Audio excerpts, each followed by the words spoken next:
Oh, hello. Good evening. Hi, everybody. What's up? It's good to be here. How are we? I appreciate you for having me. Of course. It wouldn't be too silly goose with just one of us. That'd be It'd just be weird. one silly goose. Just one dumbass goose. Daredevil Dave's he had Triple D's dungeon. Sorry. Hell yeah. He's here. Good to see you, buddy. Good to see you. Son of a Crayon Slayer, you know. Hey now. Hey now. 6'10 Yo Joe Daddy. Sons of bitch. What's up, ladies and gentlemen? Y'all smash the like button and subscribe. I would appreciate that. But hit that like button. Menyosa. What's up, all? It's good to see you, Menjosa. Con Bonnie. Good evening. The Gonzo's here. What's up, gents? Hello, sir. Thank you for that nice comment you left on the Wake and Bake today. I appreciate you, bud. He's a sweet man. Sweet, sweet man. He is. You wouldn't know it, but he's a killer. Stone cold. Semper Fidelis. That is true.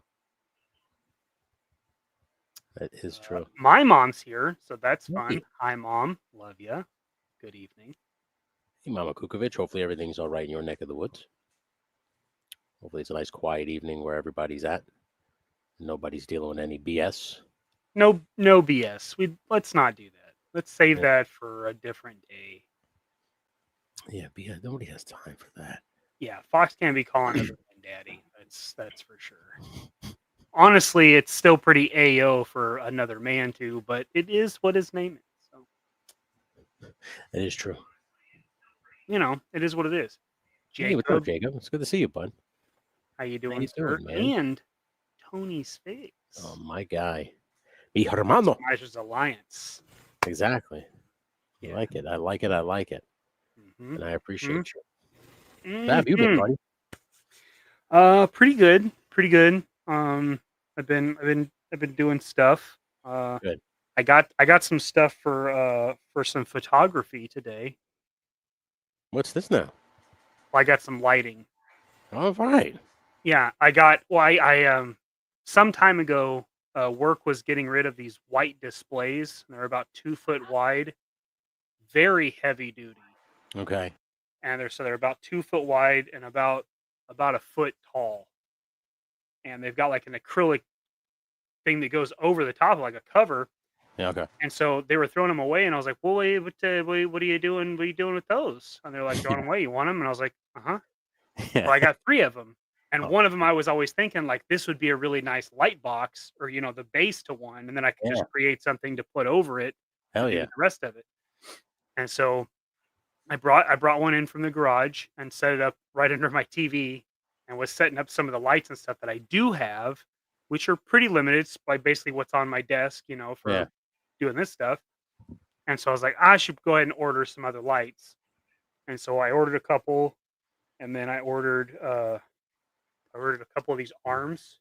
Okay, the armature ones. Yeah, I have a couple. Clamp on so I can get a good angle and stuff. So I got a couple of those, and then I got 2 of these and 2 white ones. Okay. And these are tiny lights that change colors, and they're magnetic. Where'd you get those? I like literally the size of a film canister. Yeah, that's exactly what they look like. So that one fell in the trash. This one's good.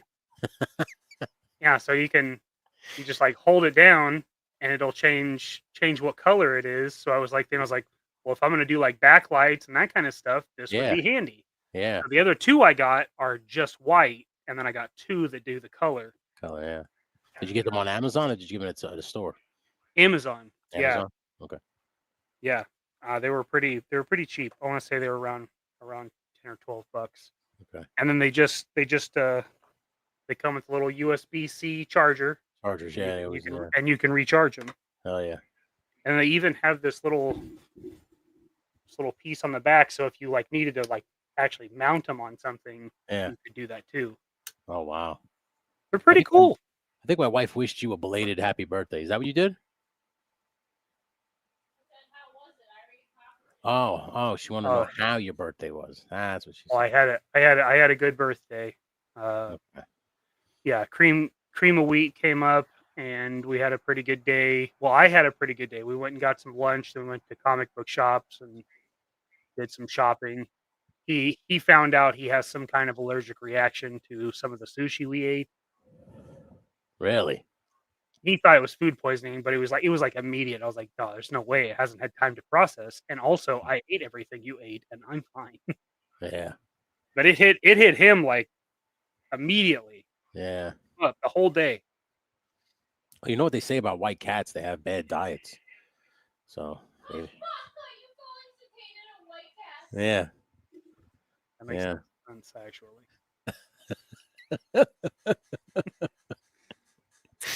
That's what it is. That's what it is. If he was a ginger, I'd expect him to have an attitude problem. Orange cat, but yeah, for real. you may be onto something there, though. He's got a bougie belly. Well, he doesn't have a bougie belly because something in sushi made him sick. Yeah. Yeah, we have no idea what it was, and we That's had dumb. so many different kinds of fish. It would Yeah. really be difficult to tell what it was. Yeah, what did it to him? Which sucks. Was it like a quick thing, or did he have to did he suffer all night? Like no, he suffered pretty much all day, all night. Oh, geez. Now it like tapered off. Like obviously, like during the day it was really bad, and then at night it got a little better, and we ended up. Dad came up and we went to dinner. Okay. And he obviously didn't eat. He wasn't hungry, but he didn't feel sick. So yeah, which is good. Yeah, which is good. So we were going to Sunday morning. We were going to go hit up a couple of like my local spots, like the places I actually go to. Like we went to like Overland Park, Kansas, which is like 30 minutes away from me. Yeah. Not somewhere I'm usually at, but I was going to go to like my local spots. And he got up and he's like, I don't feel horrible, but I have such low energy. Like I feel like going out would just be brutal. He's like, so I think I'm just going to hit the road. And I was like, I understand. Yeah. I wouldn't want to be away from home and feel like crap. That sucks. Show you. Don't eat sushi in Missouri. I had no issue. Don't you put that on the sushi, sir. I was just fine. Well, I'm glad he's okay. That sucks. I mean, as much as the Kanan can be. Yeah. He's he still has his brain, but his body's recovering. Yeah, well, that's good. You still working on the Spaceman today? Is that what you're working on today? Yeah. I actually painted it last night. That's a good point right there by Gonzo. Don't eat sushi too far from the ocean in general. Further away from the ocean it is. It's a long way from the ocean, but it was delicious. Yeah, Joe Fan says later, everyone. I think he's bouncing later, Joe Fan. I assume. Joe Fan, have a good night, man. You gotta bounce. Appreciate you popping in. Take it easy, bud. We appreciate you. I could show you. I said I was gonna do it on the Wake and Bake where I am with the mech suit. That actually came out much better than I anticipated. I'll just show you right here. It's pretty much done. I'm just gonna add some finishing touches, either tonight or tomorrow. But so I got the window in now. I fucked up and obviously didn't paint the inside here, so it's white. But that's what I'm gonna do tonight. I'm gonna add like some accents on there and paint that black so you don't see it. Added a couple Lego pieces to the top just to give it a little dressed up in the back here. This has to get painted too. I had to enclose that. So in order to enclose the whole thing, I tried to put that on the back. Nice. Able to get people figures the size of Breaker fit in this thing almost perfectly. Like you see it, you see the head perfect. I think I sent you a picture. If not, I can send it to you. But you could see them in here perfectly, and they fit comfortably. There's no fucking having to like really shove them in or anything. You just got to finagle a little bit, and once they're in, this thing closes around his head perfectly. I added these two guns just to kind of dress it up a little bit. Oh, hell yeah. And now I have to do it 2 more times. So obviously it's going to be 2 different versions because I'm just going to try different methods. But this is kind of the first one I did. So it does work if you use, like this is obviously what it comes with. It just clips down flat. Right. And I just added everything, just basically glued everything to it. So it could still, do all that bullshit and then sit there like that. So I'm very, very pleased with this. Now, Could you add lights to it? Probably. I am not, because there's really, I mean, I don't really think I need to start adding lights and shit to this thing. I might just stick one of those like little fucking LED lights that you turn and it turns on inside, so you can see the pilot's head if you're shooting anything. You can see him through the window. Yeah. But if anybody has this one and you're trying to fit your 6-inch figures, it will work. That's basically what this was, just a prototype to see if it's even worth fucking with. Like, if it was to a point where you had to like destroy the whole top of this just to fit a figure in, I really don't think that's, at that point you're destroying the whole too thing. much. Yeah. So I felt like as long as you could dress it up where it doesn't look. Hey, what's up, Mr. Kukovich? As long as it doesn't look like you had to tear it up, which you don't here, I'm very happy with how this. Now I know Ken's Toys had the printed one. I unfortunately don't have a 3D printer, and I just wanted to try it by hand just to see, like I said, if it's even worth trying. So very happy with this. So if anybody has this thing and was like going, I don't know whether or not I want to fuck with this, you give it a little bit of time and you can definitely fit your GI Joe Classifieds in here. Like just a little scratch building on top. No, nothing crazy. And all it is styrene plastic and the piece that is attached to the vehicle. That's all this is. This is nothing else. And these two guns are the Buzz Lightyear things I was telling everybody about. So like last year there was this 3-pack of a Buzz Lightyear. It was like a Zurg robot, and then two, like it was Buzz Lightyear and then the Izzy Hawthorne, the little black girl that he's with. Yeah. And they come with these guns. And I bought like 10 packs because they were $3 a pop, and I could use the robots at the time. So that's the only reason I got them. And I just put all these guns in a bag. And every time I do something like this, a mech or something like that, I always pull these guns out and attach them so however I can. And it always works out perfectly. Greebles and bits. I got you. Yeah. So just give you a little close up there. That looks pretty good, man. I'm very, very pleased with it. I used the hammered spray paint just to give it that texture on the plastic. And then I'm going to add some just simple details just to fix the fact that I didn't paint the inside. And then that's really, then this thing is done. And I'll be doing a freshly baked props episode for this. Hell yeah. In a week or two, probably this week or early next week. But yeah, so very, very pleased with it, bro. Very pleased with it. Charles Young, good evening, sir. Hey, what's up, Charles? It's good to see you, man. You always. This happened to me today, and I don't know. Right on. Thanks, babe. Look at my wife. Oh. She ordered me Oreos. You know, it's Milk's favorite cookie. I have heard that. I have heard cookie. Just saying. Just putting it out there. You know. I don't let Milk make the vote, but I know what they would vote for. Yeah. They would vote for that one. They'd vote for. Do you ever see this one? The simple recipe where they smash a bunch of Oreos into like milk and then put it in a microwave, and then it just kind of like turns into like a almost like a cake, a hot mush. Yeah. I never really tried it, but I've always wanted to. Are you going to try it? I know I can't do that to myself. If I eat that many Oreo cookies, forget about it. It'll do to my stomach. I can get about 4 or 5 Oreos down before I start going, all right, now you're in uncharted waters. I think you're definitely in the danger zone now. Yeah. It's a lot of chocolate cookies and cream going down that gullet of yours. I think maybe you should back it down a little bit. Listen, let's keep it in perspective. There's only like 2 real ingredients in this whole pack of cookies. Maybe take it easy. Yeah, exactly. I think you've hit your fill. Big Stein wants a tube of Oreos. Yeah, I got a sleeve of Oreos. I'll eat a sleeve of Oreos. I had a sleeve of Oreos for 6 years. Yeah. What is this? That's true. That's true. You don't need a lot of it though. Styrene is fun. It's very true, because those sheets that I get at Hobby Lobby are $3.99 a sheet. Some come with 2 sheets. Most of the time it's because I get the thickest one, which is like the 2 millimeter. And that one is just 1 sheet for $4.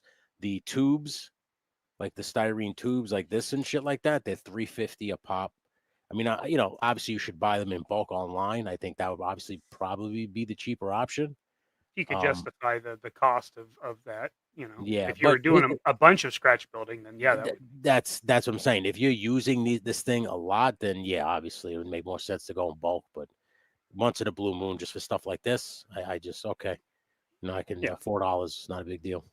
Yeah, it's not like you're blowing $50 to do a little throwaway project, you know. Exactly. Yeah, exactly. Although I am considering, instead of doing foam walls on the tactical battle platform, using styrene sheets. So I just kind of give it more of like a really smooth finish, so it looks like metal. So I might just go that way with it. So it might be a little bit more pricier, but I don't care at this point. I just want it to look really good. So that's Sure. That's kind of where I'm at with it. Hey, Bear 11 Charlie's in the house. What's up, bud? It's good to see you, man. What's up, Cliff? How are you, sir? Yeah, man. So what's a robo crab? I don't know. I don't know what that is. Yeah, man, Joseph it sounds pretty dope. Yeah. Or sounds very inconvenient. Well, it doesn't sound like something I'd want to try to get rid of, but it sounds like they're inexpensively acquired. I got robo crabs. What did you expect, robo lobster? Yeah. Did they get the cat food? Yeah, okay. The white cat will not eat anything but fish and shrimp. Oh, for fuck's sake. I know. I just put a bowl of chicken in front of her, and she literally looked at the bowl and then looked right up at me and was just like, get this filth out of my face. Take this food away, peasant. Yeah, it's just like, Jesus Christ. Leave that for Baron. I am too good for it. Yeah. Leave that for the boy. The boy is a peasant. He can enjoy that. Let the smaller one eat that crap. Obviously, that's how all cats talk. And I did clear coat this bubble. Oh shit! Did you do with that spray you were talking about? Not the spray I was talking about. This was just some lacquer clear that I had on hand. I sanded it from 1500 to 2000 and then hit it with clear lacquer. That looks good. You can see right through that shit. Yeah. Right on, dude. Yeah. Pretty good. Huh. Enlightenment. Did she scoff? I bet she scoffed. Planning at the doorway, right? Yeah. She didn't even know. She thought I had put some other can in a bowl. Wow. Yeah. So what she's a like, I don't want this. I don't want this. I said, what's that? And she's like, oh shit. And then she just started eating it. And started eating it. You better be careful with that whole thing of ice cream, because I don't want to see you get acid reflux. Oh, shit. Young lady. Hey, you better listen to him. He knows what he's talking about. Yeah, trust me. As someone who has seen her do it to herself, every time she has a pint of ice cream in her hand. Trust me, I know. Dangerous game you're playing. Fox. She likes to live dangerously. Change my name to Crowned Cat? I don't think that'll work. Crowned Cat? Ah, jeez. Crown Fox sounds better. Crown Fox has a better ring to it, I think. It does. It's got a much better ring. Yeah, it does. Everybody said so. Everybody says so. Yeah, I painted these up last night. Oh, right on. Okay. And see if I can you focus? Come on, little fella. Come on. Dude, you've like literally there. You've literally inspired me. I have to get an airbrush. I rattle canned this. Mm-hmm. You rattle can this. That's why I did it last night. Yeah, so it would be dry for me to mess with. So this is actually Vallejo. Okay. All right. Primer. Yeah. But yeah, I sanded everything, cleaned everything with alcohol, and then just right on top. Yeah. Same time Toys also says stay with Fox. I second the airbrush. Yeah, right. You should definitely get an airbrush. But I mean, it didn't wash out any of the details. Yeah, it looks good. Holy shit. I usually go with some polishing compound after a high grit sandpaper, even more transparent. GI Custom. That is true. That is true. Kuda's Garage says, sorry I'm late. Was fucking off in the garage again. All good, bud. It's in the name. Well, yeah, it's part of your name, so I kind of expect it. You know. Jacob Reel is enjoying that will be eventually in his hands. Hell yeah, it will. Watching this thing come to fruition. Just watching. Just let him watch. Do that rattle can sound effect again. Good. No. That's a good sound effect right there. Thank you. For a sec there, I thought you sprayed the camera. Like, whoa, don't spray the camera with spray paint. No. What are you doing, dude? Yeah. I got two really good ones. I got the spray paint sound and then the tearing paper sound. That's my two good ones. You know. He's like this comic book, you know, you just rip it. Oh my God. You son of a bitch. I thought you did. I thought you taught it. Yes. Yeah. What is this raising of the hands? I like it. It's like school. Oh shit. Yeah. Does Fox have something to add? Yes. Do you have something to add? No, why? No. Oh no. Hey, no, not issue 301. You son of a bitch. No. So that just is basically, are you going to paint in any other color after that? Because it's supposed to be black like that, right? Well, I've got some accent colors. Okay. The astronaut has silver around his wrists, on the soles of his feet, and some blue stuff on his chest and backpack. So he's gonna get, and he's got a little red on his collar. So he's gonna get a little color, and he's got a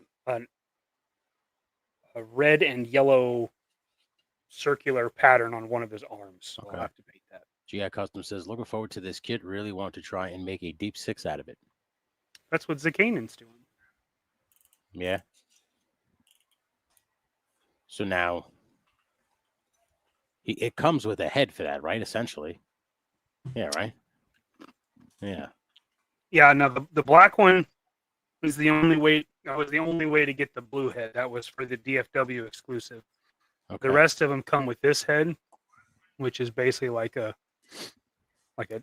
diving cover. Yeah, and he's got a mustache because he's in control. He's in charge. So this one I'll paint pretty basic, and then this one basically gets kind of a teal colored skin and yellow eyes. That's what the alien looks like. Yeah, that's cool. So I have an ETA on my 3D printer too, by the way. Oh shit! Yeah, my buddy was like, "Hey," he's like, "Do you really want this thing?" He goes, "I could just bring it up to you." And I'm like, "Fuck, you must really want to get rid of this thing." But I was like, "Jesus Christ!" So I think it's not this weekend, the following weekend. I'm gonna be getting starting to fuck with that again. I said it this morning. Obviously, you heard it that I'm gonna get into the commission diorama game.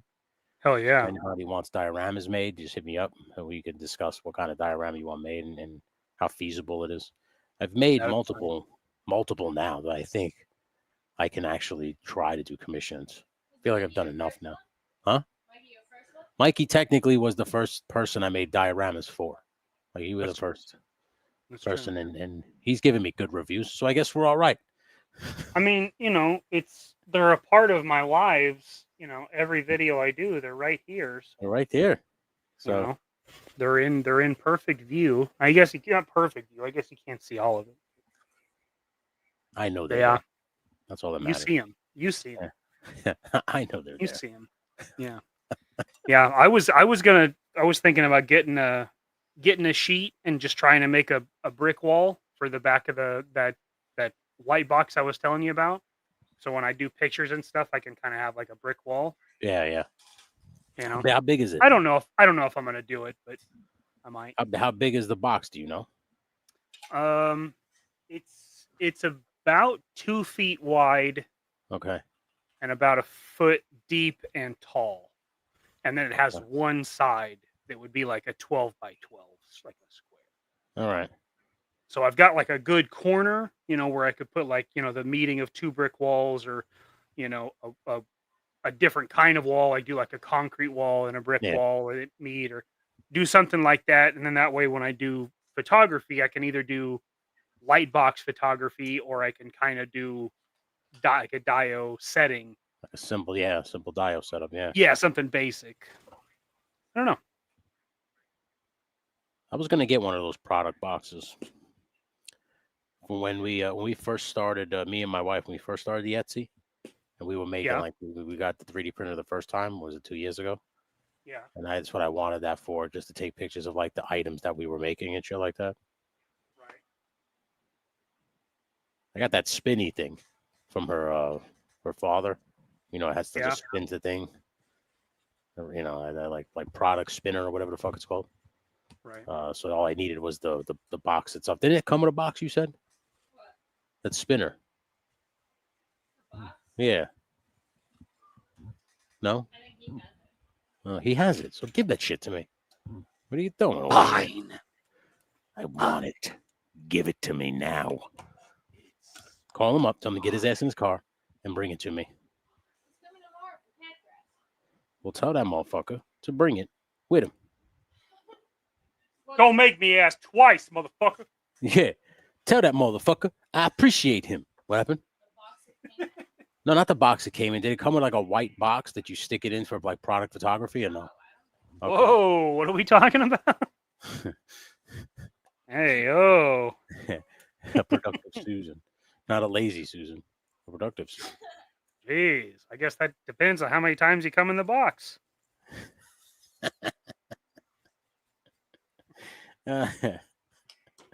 Mom, earmuffs. Yeah. Whoops.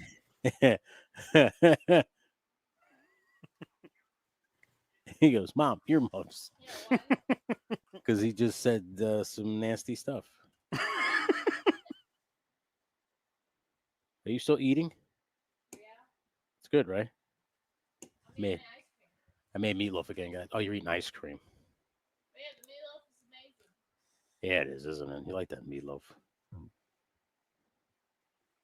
Yeah. There you go. Boom. So now I just basically gonna glue this like this, just this little tab right in front of the inside bar, and then paint that black. And I'm gonna give it a bunch of black accents and paint the inside black. And then we're good. And then we are good. That's all I'm doing today with this thing. I was very happy with this, how it came out. Mom, not Fox. He said, Mom. Yeah, he didn't say Fox. I thought you said that. Jesus Christ, lady. I'm hearing things wrong. Yeah, you really, truly are. She's chocolate wasted. She's chocolate wasted. Yeah, I'd say so.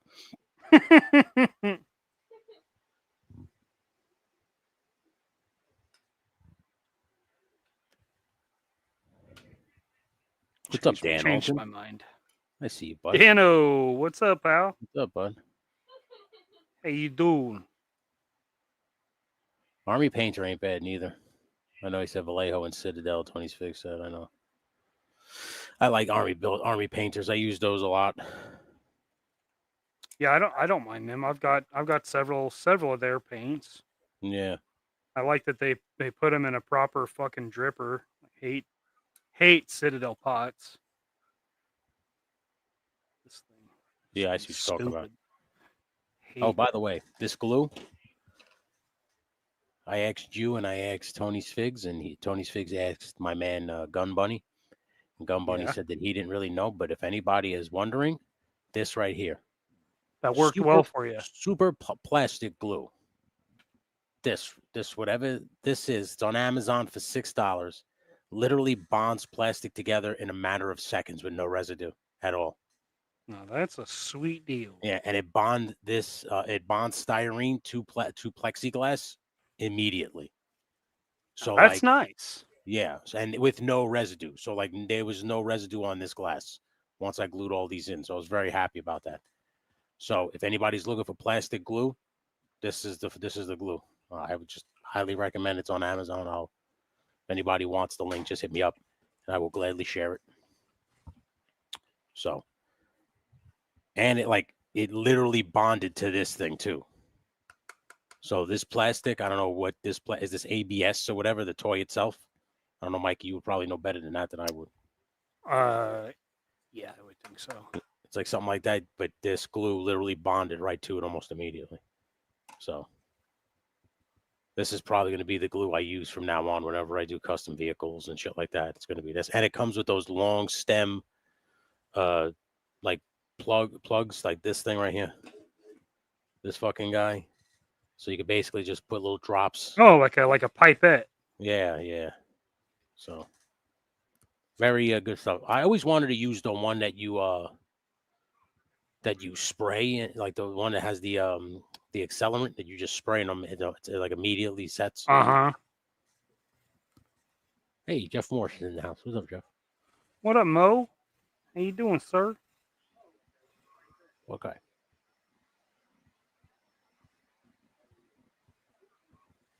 So I was gonna paint this, and then I decided not to do that. So I'm just using a wash. Okay. To change the color. So I'm using the Athermatic blue. Triple D uses his member chat. Ayo, Mikey and Tone Bone. What's up, Triple D? It's good to see you. Appreciate you, bud. D. Thanks, buddy. Thanks for coming through. Thanks for stopping by. You're simply the best. Paul Morales is in the house. What's up, Paul?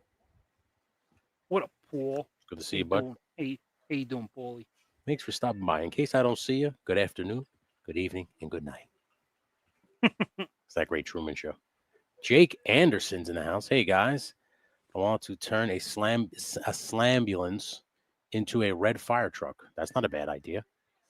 Not a bad idea. That sounds pretty awesome. What do you got planned for that then, Jake? How are you going to do it, bud? I just turned a Wreck-It rig into a tractor trailer. That's true. And I watched him do it. What's the thing that Felix almost died from? In LSWA? That's funny that that's good. That's good. I like what you just did there. That was very well done. Is that the thing that Felix encountered when he got power bombed off the ambulance? That means you're watching LSWA. I'm very proud of you. She's paying attention. Yeah. I'm very proud. Hey, she's not just sleeping with the producer. She's watching the content. Yeah. Now that's a writer. He said she's not just sleeping with the producer. She's actually watching the stuff.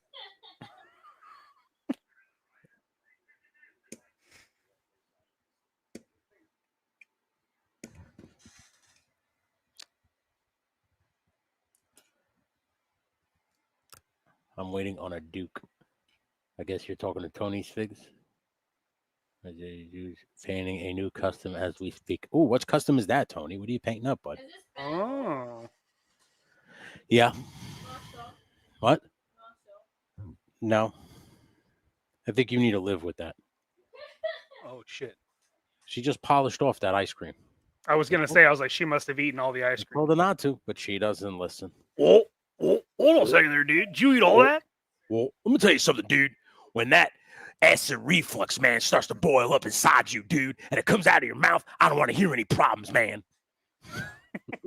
That's what her stomach's going to be doing. Go, whoa, whoa, hold on a second, dude. I think we have to go to the bathroom now, man.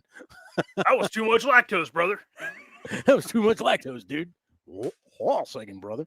That was a little too much lactose, dude. Whoa. Good. You should save that for lunch. Just put it in your lunchbox. All right. Well, we'll see. We'll see. Now I saw Jake Anderson ask if we have any suggestions on paint. There's a particular paint brand at AutoZone. I don't know if it's still there. It used to be there for years. It's called Metal Sparks. It has like flakes of metal in it. They have a cherry red that I think would look good if you're turning it into a fire truck. Because it's like a really rich red. Or you could just probably get a good Rust-Oleum, like I forgot the name of the red. I think it's like something about America. It's like a Liberty red or some shit like that, and it's very like a very vibrant red that you could probably paint your fire truck with. But I would. So you should talk to Gun Bunny because he's the one who really paints vehicles. I usually just tend to like Smudge is in the house. What's up, Smudge? It's good to see you, bud. What up, Smudge? How you doing, buddy? What's up, baby girl? My Resolute custom, but to draw. Oh, are you doing Duke? You doing with the? That's pretty awesome with the plate carrier that says Army. I love that version. That's awesome. That's pretty good. You know, for vehicles, I really like the coverage and the way it adheres, but it's the paint that's designed for vinyl. Okay. That works really nice. Yeah. Because it's got flex in it. So for vehicles and stuff that aren't rigid, it's nice. It's a nice. That's actually good to know. It's a nice touch. It's good. Makes you feel real good. Makes you feel real good. It's the best.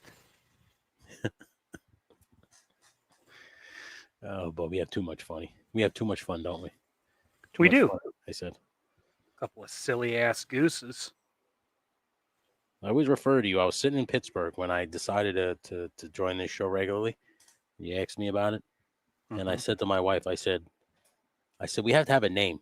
And she was like, what were you going to call yourself? I was like, I don't know. I feel like we're Silly Gooses. And then I just like looked at her and I went, that's it. 2 Silly Gooses. That's it. That's the name. You know, like Christoph Waltz and Inglorious Bastards. You're just like, that's a bingo. Yeah. Rowdy Roz just stopping in to say hi and smash the like button. Thank you so much, Rowdy. Thanks, Rowdy. Have a great day, man. And Kaiju Kitty comes in right after. What's up, bud? Kaiju Kitty. I used to think Perro was kitty, but that's dog, right? Perro. That was an Asian salutations. Perro. Perro. Be water, my friend. I was doing that this morning.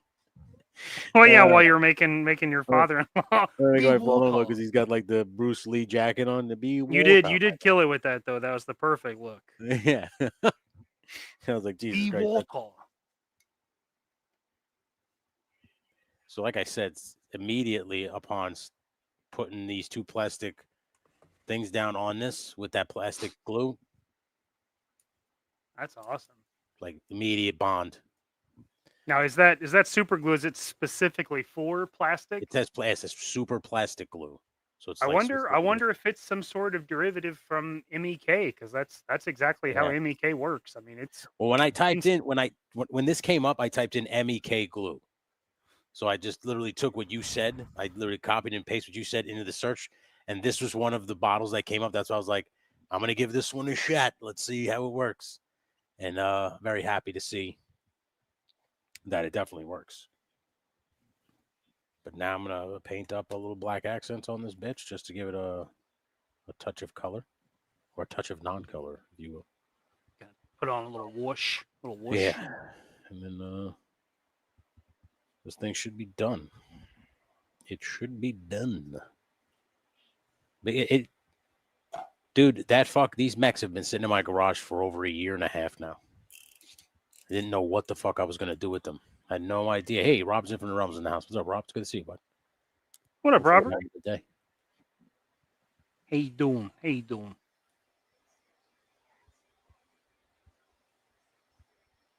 Yeah, you never know when you just how long you got to wait for the inspiration. It'll get there eventually. You just never know when.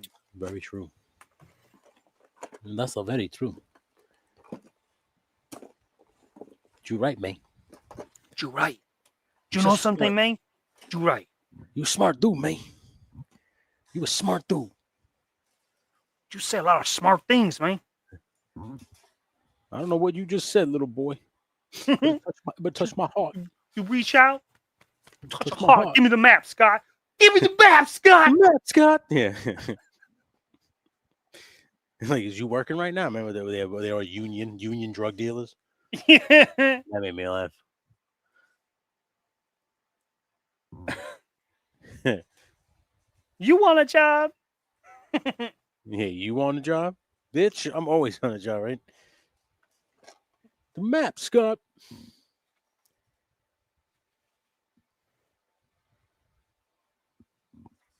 Hollywood account for 72% of my business. I love when he the plot of that movie still makes me laugh. That they have to go save a monkey. Oh, that's my ex-girlfriend's monkey. Yeah. Baron, you son of a bitch. That's right, Baron. You said it. He's like, Son of a bitch. I will not be denied. No, I'm not doing any rhyme or reason. I'm just picking some spots that I want to make black. And I'm making it black. He's making it black. You could do whatever you want if you wanted to paint one of these, but I would recommend these things if you're into mechs. I'm into mech suits. I love the show Exo Squad. Thought that was a great cartoon. The toy line was even better. I love the toy line. I mean, I didn't like the fact that the figures were so small, but I got it because the mech suits were the mech suits. It wasn't until I got older that I realized like how mature the story was. Yeah. Yeah. As a kid, you just watching like cool robots. Yeah, you just watch stuff smashing into other things. Yeah. When you get old and you go, oh my God, this has depth. Mm-hmm. This has touched me. This cartoon has moved me deeply. Yeah, it has touched me in ways that I never thought. I am a changed man now. I am forever changed. Yeah. Everybody in this room has gotten dumber because of that response. I award you no points, and may God have mercy on your soul.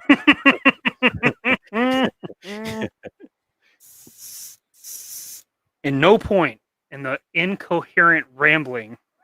Yeah. Did you make any kind of point? Did you watch Happy Gilmore 2? Is it as bad as everybody says? Well, if you're watching an Adam Sandler movie for story, I feel like you've already fucked up. That's very true. If you're just watching it just because it's something fun to watch, I feel like that's the only mindset you can have going into an Adam Sandler movie. It's funny.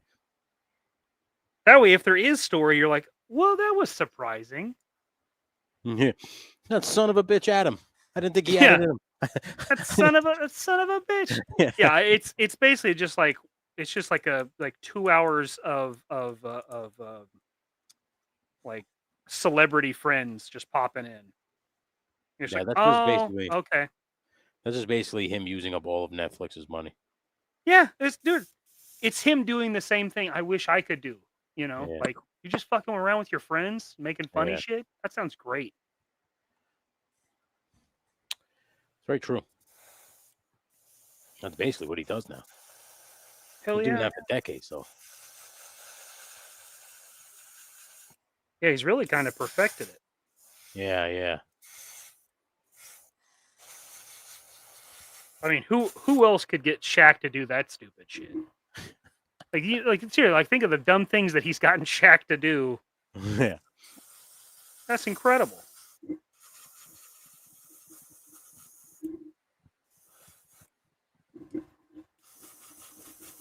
Alfred's in the house. TC's in the house. What's up, what man? up, boys? Good to see you guys. Appreciate everybody coming through. I know I do. You could be anywhere in the world right now, and you're choosing to watch two silly gooses. Yeah. You could do anything. You can do anything with your time. You're sitting at this goose pond watching these two silly gooses in their natural habitat. I still got to get that sound so I can hit the button. You do. Yeah. Okay.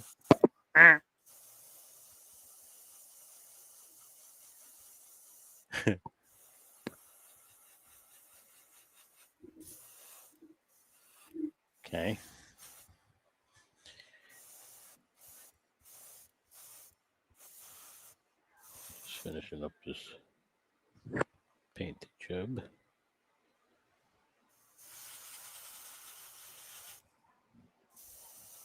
What? Is that a smart vehicle to use for a truck? Gun Bunny, if you're still here, let me know. For a fire truck, the Slambulance? I wonder. Fire truck is very distinct, no?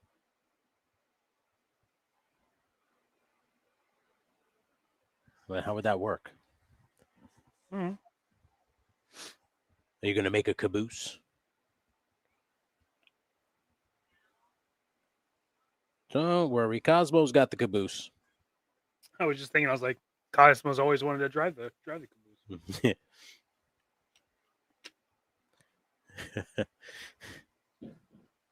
I like how that was the episode where he tries to tell the fire department he's got a better route. Yes. And the fire chief goes, every hot shot every now and again comes in here and acts like he's got a better fucking route than what we do. He's got the best route. Yeah, don't worry. We're doing just fine, Cosmo. Oh no, they're gonna get all jammed up. That's no good. They're gonna hit traffic.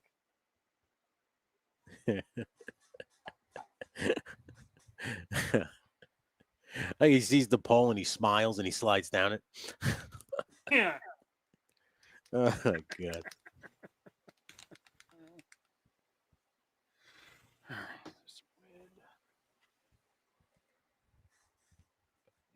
Now comes the fun part. Trying to paint the inside without fucking up the windows like a complete idiot. Come on, man. I know you can do it. Power. Wolverine. Power of the guinea. Power. Yeah. Power of the guinea. He's got the eye of the Jew. You ever see Beer Fest? He's got the eye of the Jew.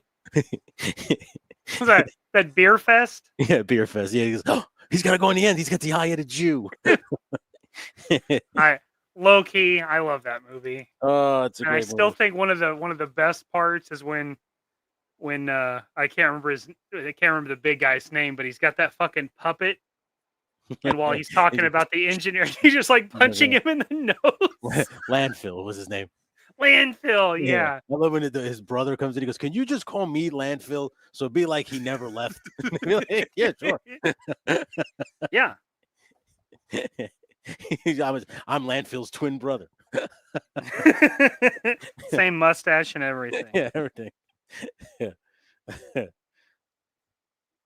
Highly underrated movies. All those guys' movies. It's good. I'm not going to say wholesome, but it is cheap entertainment. Slapstick for sure. You know, definitely. Yeah. I've said, Slam and Salmon, I wasn't a big fan of. Yeah, it's all right. It's not that great. That but one's I can watch it, yeah. that one's pretty low on the list. It's still fun. It's still worth a watch.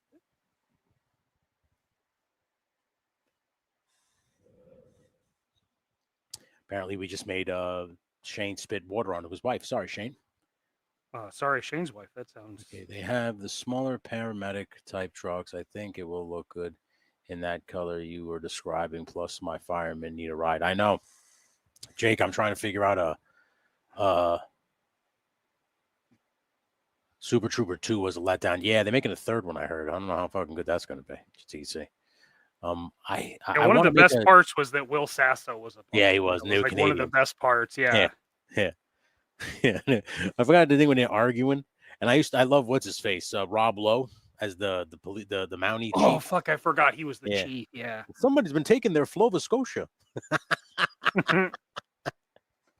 he's such a nice. Like how nice they are because they're just Canadians. Yeah.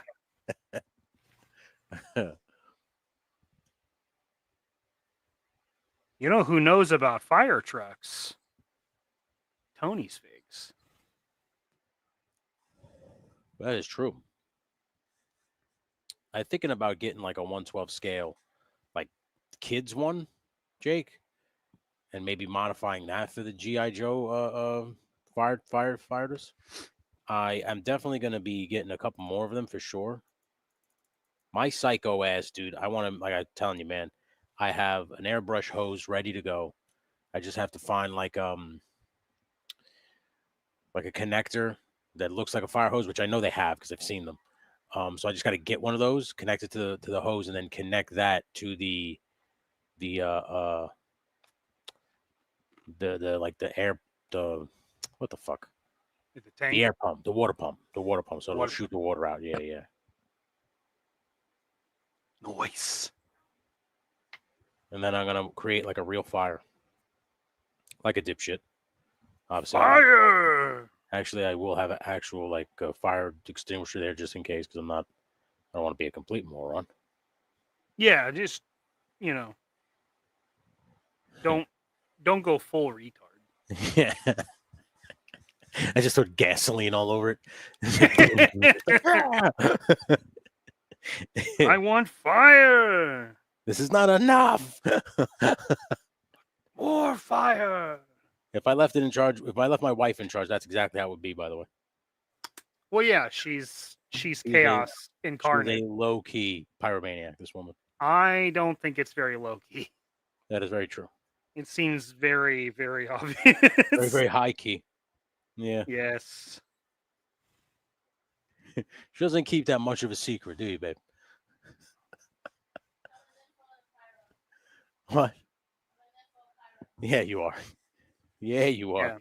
Yeah, she's like fucking Jack Black in Orange County. Oh God, I love that movie. Yeah.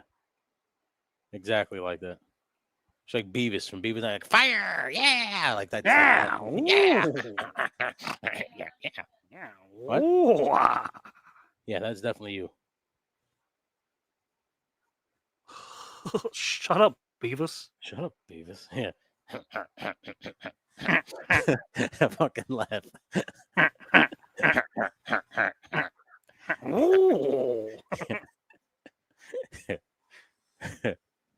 Do you have TP? TP for my buckle? Ooh, what's going on here? What's going on with my camera? What happened? Oh, Jesus. Wow. What blew my mind is that it's Beavis and Butthead is on Comedy Central now.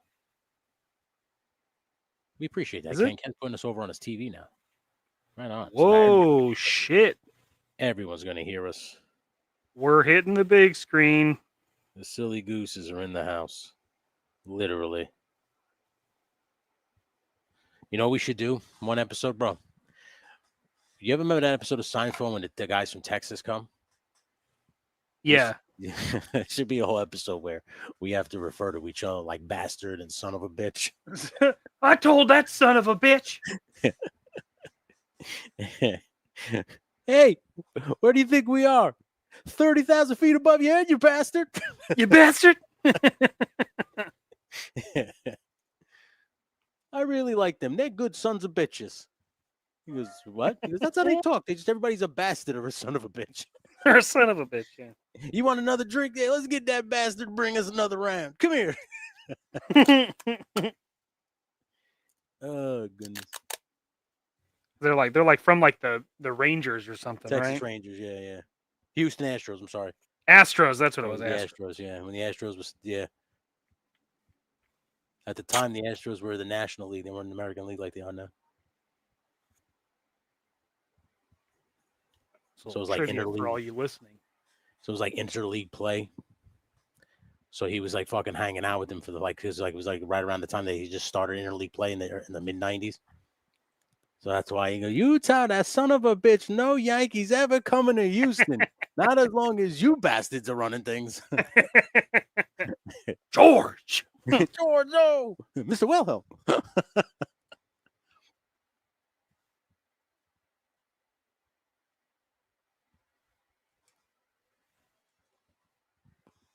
Alfred says, you got it, you bastards. That's right. Just call us that. You sons of bitches. You bastards. You bastards. You bastard. It's good to see you, son of a bitch. And now Tony's over here really throwing out the challenges, calling himself Tony Two Belts, bud. Be careful with that, bud. That's what happens. That desert heat melts your brain. We are returning to the Gimmick Factory this Sunday, by the way. You better watch it. So, titles will be on the line. You watch your ass. We got a new tag team in War Chest Full of Grievance. It's a perfect name, by the way. I like that name. When I said that out loud today, I was like, "Oh shit, yeah, that's the name." I was on my way with lunch, and I was like, "God damn, that's a good name." Yeah, man. It's a good pairing too. Like those two together, that makes a lot of sense. Yeah, I like it. I like the 20 fire hydrant from the old Tonka fire trucks might work for you because you can hook it up to a garden hose and use the little hoses for the firefighter. Well, now we might be on to something, Bear 11 Charlie. Now, won't we? You son of a bitch! You son of a bitch! You brilliant bastard! Yeah, Bear 11 Charlie, you magnificent bastard! You did it. I have to give that a look. See.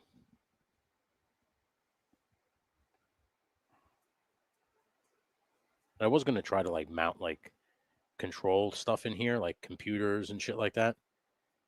Yeah. But I just like I decided against it because just in case it took space away, and then I couldn't fit the figure in, I'd be very mad at myself.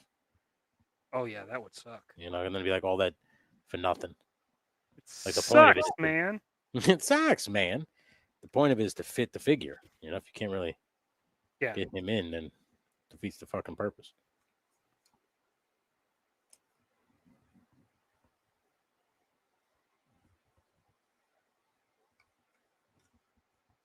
I will say, if this thing was just a little bit bigger, it would be, I mean, perfect.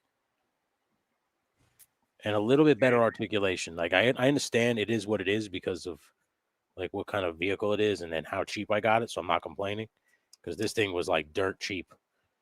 I was able to score, like, 3 of them in one shot because of how cheap they were at the time. But if they could just swivel the legs side to side, I think these things would be fucking amazing to fuck with. It pays to be old sometimes, right? True, Barrel. I'm trying.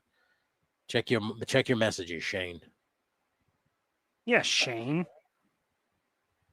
You bastard. You son of a bitch has got a pretty effing good show, you bastards. Thanks, Shane. Alfred, hit the like button, you sons of bitches. Well put, you bastard. Yeah, you goddamn bastard. Thank you. I appreciate you sons of bitches.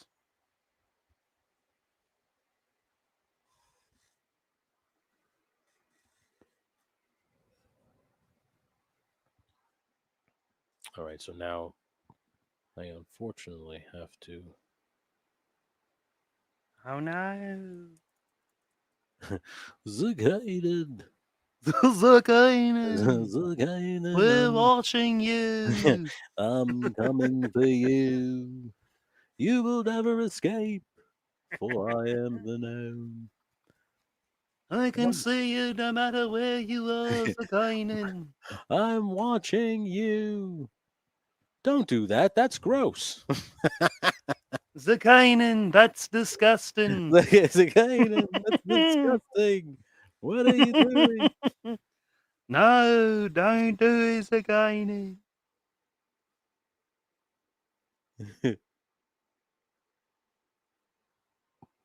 You shook my hand with that hand. Say, would you like a chocolate-covered pretzel? I would love one, by the way.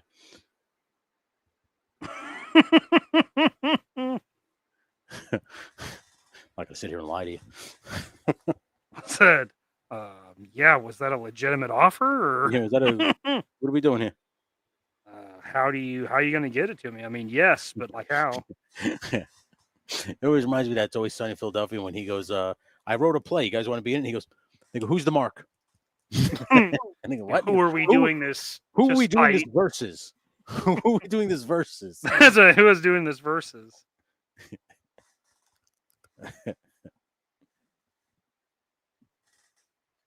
Come inside and I become the Nightman.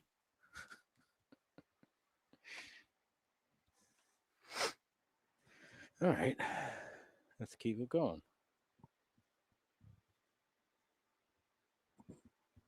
Oh shit! I did it. Yeah, you did.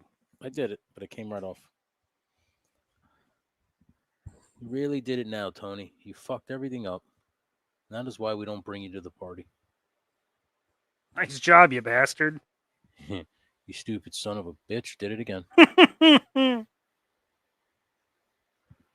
Okay. Luckily, it just wipes right the fuck off. It wipes right off the plexiglass, guys. So we're okay. Shame on you people for doubting him. That's okay. I doubted me too. That's different. I'm allowed to. Yeah.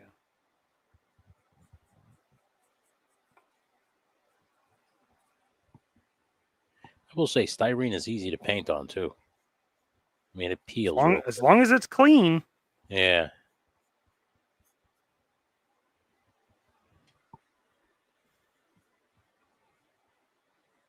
I still can't get over that Tony's Figs uses fucking apple barrel paint. Oh, he uses that cheap shit, right? That's a cheap shit. Mm-hmm. I guess if it works, right? Yeah, 100%. Can you not everybody wants to feel as elite as I do. I'm sorry, what'd you say? Could you take those kinds of paints and water them down and put them through an airbrush? I would imagine so. Yeah, right. I don't see why not. What's your favorite airbrush paint to use? I really am liking this Pro acrylic. It's really nice. Okay.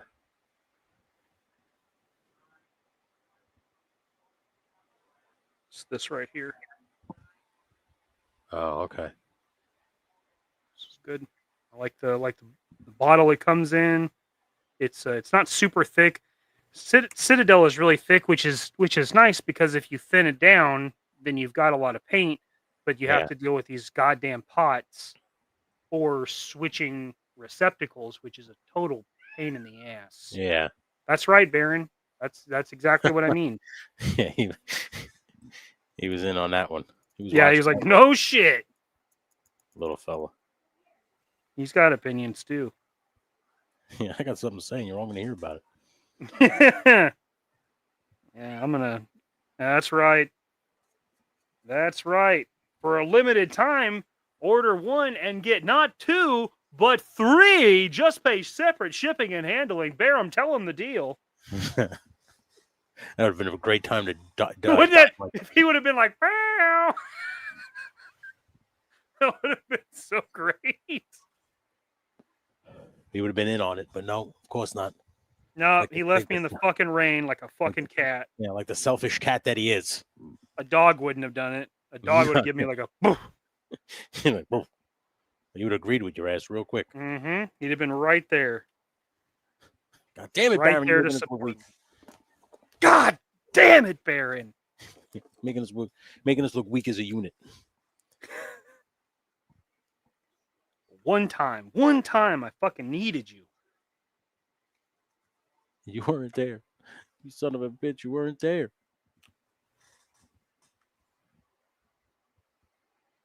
Just trying to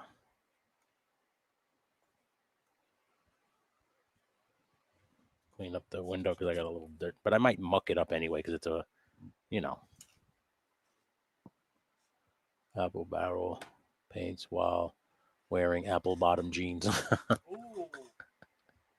Got that apple bottom paint. That's it. Baron needs his own show. Don't give my wife ideas. He has his own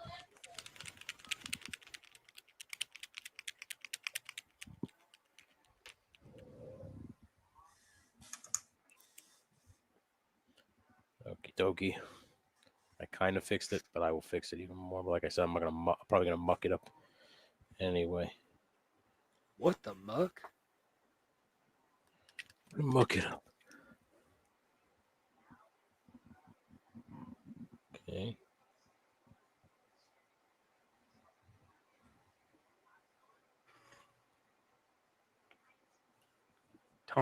Tony's really doubling down here on this. On this apple. On this apple bottom paint. Yeah.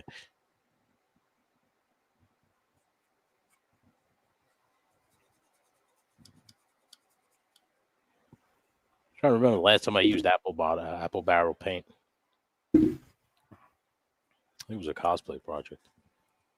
I was a child, as the label intended. I get that.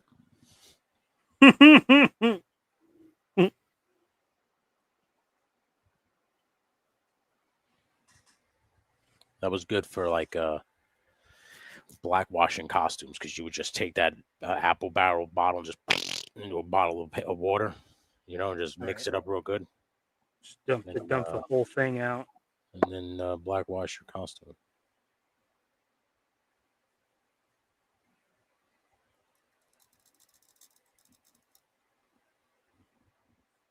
How do you seal it though? Does it still seal good with I guess a good acrylic sealer? Yeah, it's still acrylic paint, I would think. Yeah, right. I would think it would.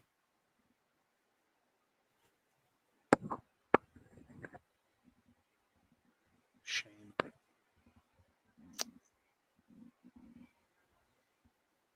Yeah, Stu, that sounds pretty gross, and biting into an apple and it's all kind of milly yuck. I don't know what that is, but it sounds disgusting. Doesn't sound good. Shane, you found a vision? That's dope. That's the only one I want. I got a name Arita. But wow, dang, that's awesome. You guys luck out with Ross. There's nothing by our Ross. I do sometimes luck out on Ross. Yeah. What's up, Jetman? How you doing, sir? How you doing?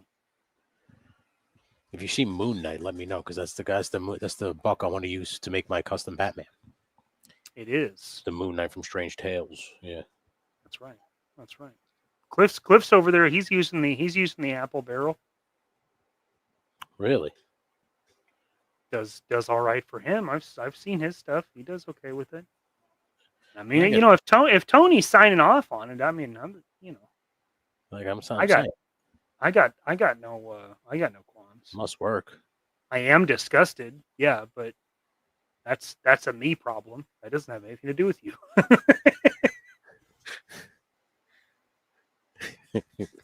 I respect you. I just don't. I love you, but you make me fucking sick.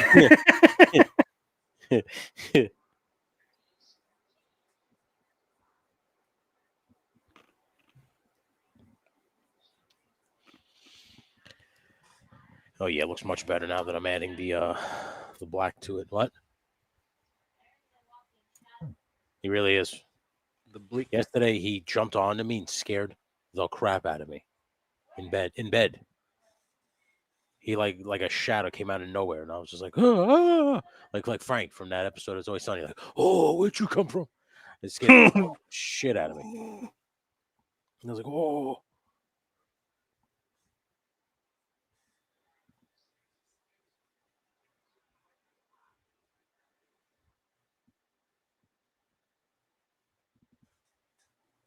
Ooh, that's good. Since this is just for me, I don't mind a little bit of mistakes, you know? It adds character. If I was making this for somebody, I might probably do a little bit more to keep some of these things a little clean. I certainly understand that. You know? But considering I am going to hit it with a complete black wash, the whole thing, and then, you know, add a bunch of like a rub and buff, so it looks like this green is like starting to rub away. I don't really care about the little bit of mess ups because it's going to kind of play into the final product. So, suck on that, bitch. Yeah, suck on that. Cramming up your cram hole, the floor. You fucking trollop. Trollop.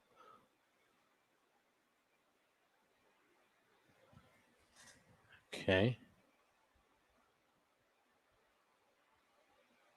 All right. Pretty good. Much better.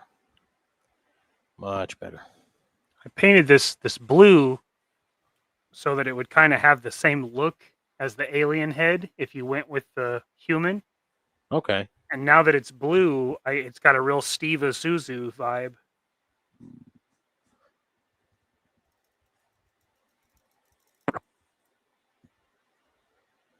and I'm not mad about it. That's good. Steve is Susan. What's that from? Strange Wilderness? No, that's a Life Aquatic.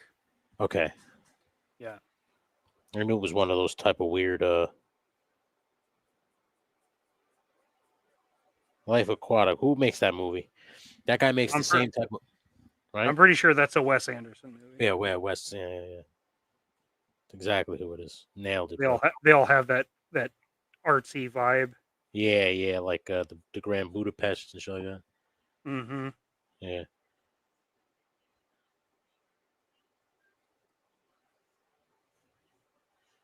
Strange Wilderness. Every time I watch that, I always wait for when he sees the shark. And he goes, "You see that guy's mouth?" And he starts laughing.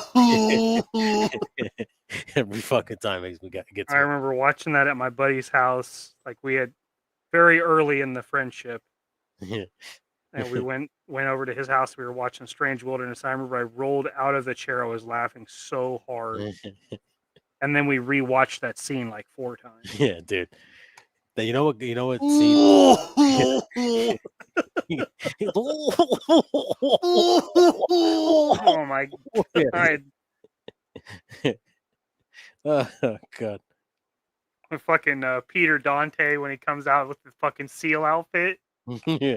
He's like, I'm gonna be all like, or.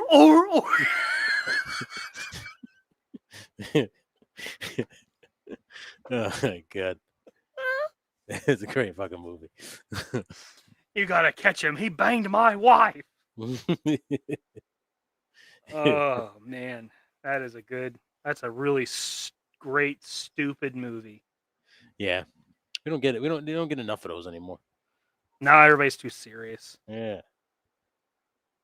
Back then, that's the kind of movies they was making, and we were happy about it. I was all for it.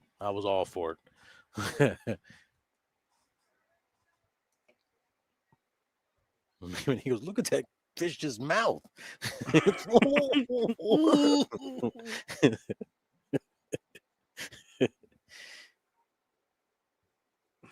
Your name's Dick? Are you ever hard in the morning?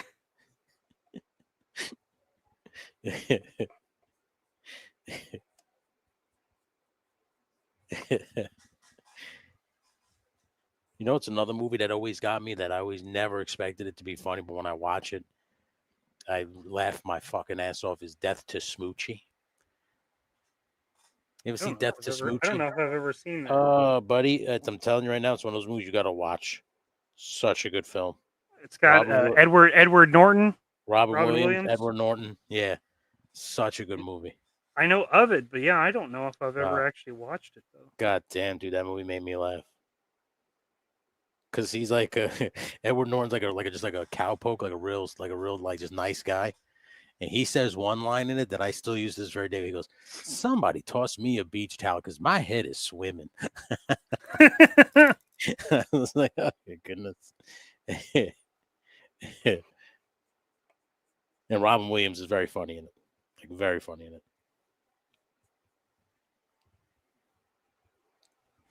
I think Danny DeVito's in it as well. Oh shit, Danny DeVito's in it? Danny DeVito is in it as, I think, his agent. Like Smoochie's agent. That makes sense. Yeah. Cliff's made 13 trees now thanks to our inspiration. Well, really?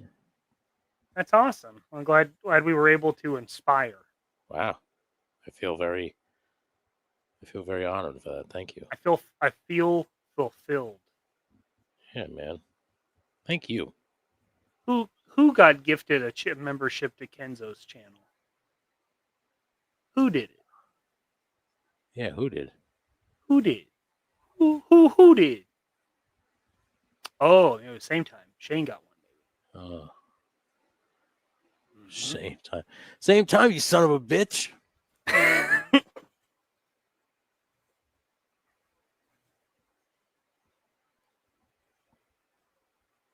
So I'm just kind of like I said, I'm just making it where I want it to be black, but some people might want their thing to still kind of be like this gunmetal gray, which is fine.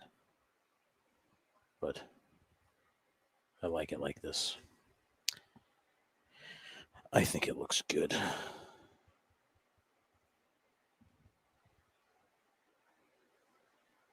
That's right. That's good.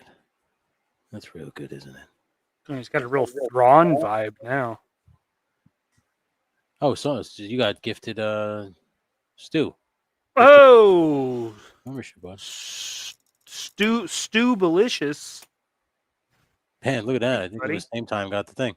Same time got Damn. Dude, get yourself a lotto ticket, brother. Yeah. Well, new membership. You know what that means. Welcome, Shane. Holy underwear! Yeah! Thank you! It is my privilege to extend a laurel and hearty handshake to our new members. This one's for you.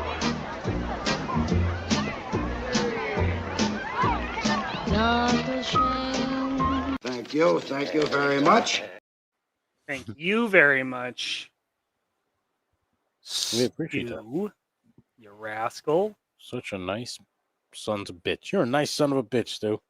Yeah. Look at you, you bastard. Yeah. You sweet bastard. You know, Stu, you deserve something too. Let me get you a little something. Huh?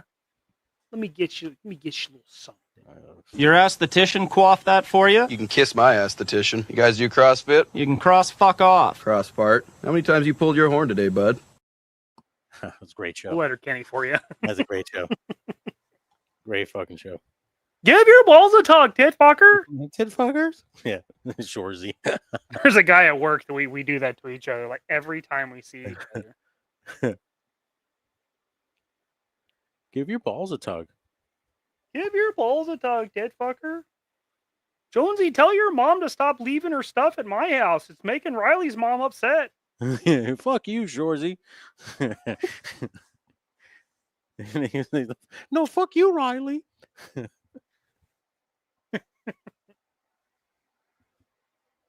That guy made millions off that character now. Between the one guy he plays on Letterkenny and Shorzy. Mm-hmm. Canada loves them, that fucking guy. Well, I'm not even Canadian. I love Jared Queso. Yeah. He's my kind of guy. He was like wasn't he in one of those like army movies? I think, right? There's some shit. I'm trying to remember what movies he was in before he did. Yeah, I think he has been in something. It was something, yeah. There was like a movement to get him to play Wolverine. Yes, I remember that. I don't know how I would have felt about that. If you had to recast Wolverine, who would you pick? I guess it would depend on what Wolverine. Okay. Like to take over? I guess, yeah, to be the new guy. This is the new Wolverine. Man, that's tough. For a long time, I said Taylor Kitsch would have been cool, but I think he's kind of aging out of it now. Yeah.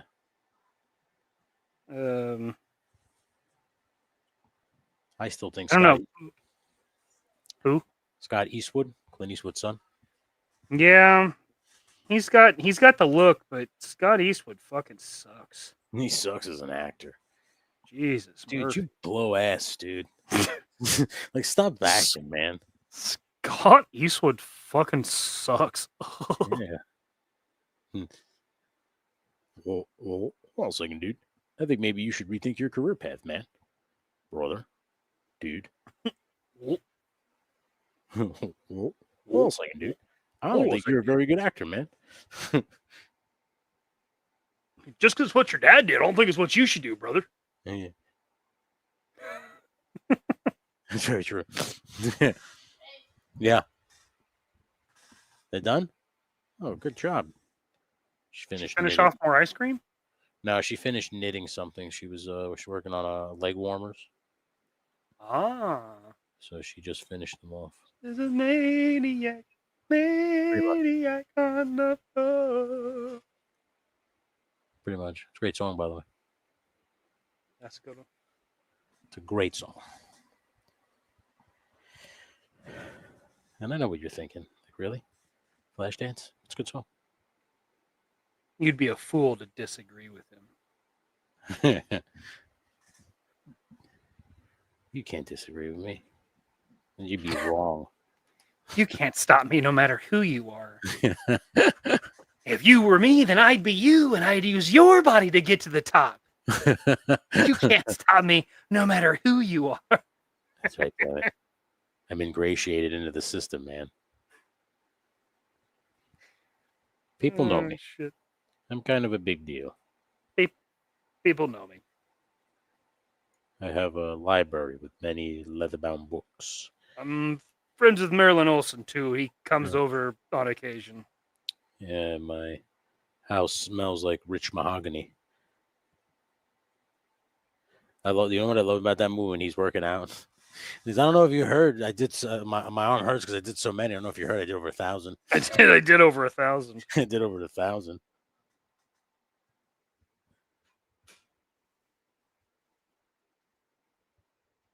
You have your uvulus connected to your upper dorsimus. It's science, but that's part of my life. Yeah, you don't get it, but it's part of my life.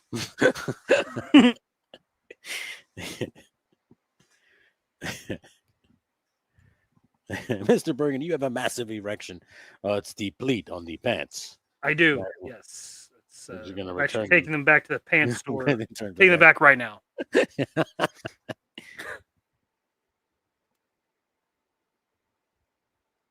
God, what great movies.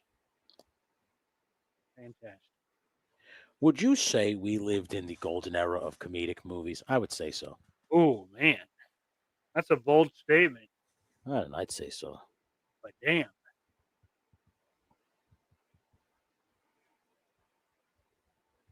We just had so many, like, comedic juggernauts. Not that they were like the best of all time or anything, but like some of these ones were like, damn, like Step Brothers, and fucking like we had like even simple ones like we were just talking about, like Strange Wilderness and Dewey Cox, and like just ones that you didn't think would be sleeper hits, but they were. Dewey Cox. Dewey Cox is a great film. Fucking awesome. Wrong kid died. Wrong kid died. I can't build you a candy house, Edith. The sun will melt it.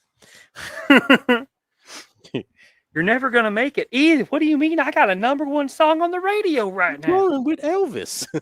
I think I'm doing pretty good with a 14-year-old with a wife and a kid. Edith, you leave me my monkey.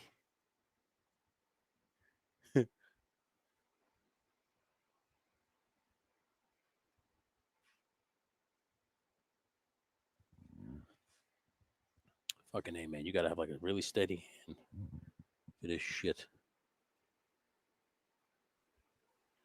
As a glasses wearer, do you ever like realize that you should have maybe taken your glasses off because you're focused through the lenses so that's something so close to your face that when you look up everything's blurry? Does that happen to you? I don't experience that, no. Oh fuck, that happens to me all the time. Maybe it's an eye thing. Uh-oh. I might be in trouble. Uh-oh. Yeah, uh-oh. I don't know. Like sometimes I'll like be focused on something so intently. Like this, for instance. Like I'm looking at one thin line that I'm drawing the black line onto. That when I look up like the words on the chat now, I see double. Really? Yeah. I got to take my glasses off for a little bit. Then everything is blurry, and then I got to wait a couple minutes and then put them back on. I used to think that it was because I was high, but it's happened many times while I was sober. Are you nearsighted? What is that? Far away? Nearsighted, you can see stuff close up. Yeah, that's what I am. Yeah. Okay. That's what I am.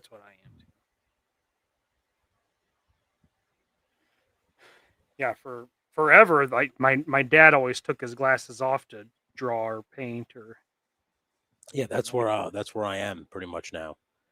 Like I have to take them off in order to to kind of get a clearer image of what I'm looking at. The only thing I don't like about this paint is it peels.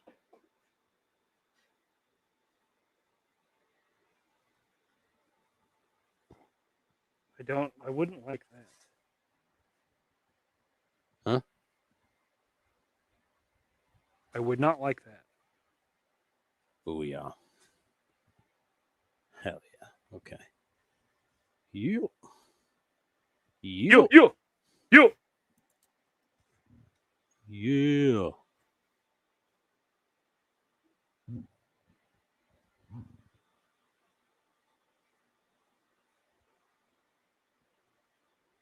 I used to love Nate Dogg. Remember Nate Dogg? May he rest in peace.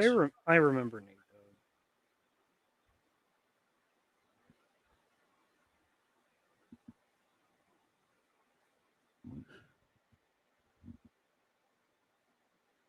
I mean, I didn't know him personally, but his contributions I'm aware of. His contributions to hip hop, because he was like, if you really think about it, he was like the voice on a lot of hip hop tracks, the R&B voice. It's true. He had a very distinct voice, Nate Dogg. Of course, we all remember him from Regulators. Warren G. I don't know. A lot of Snoop Dogg songs.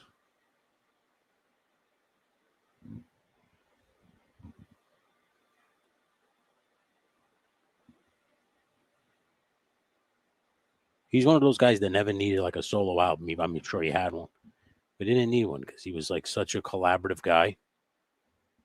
And he was on so many other people's tracks. Yeah, he just got to be everywhere. Yeah.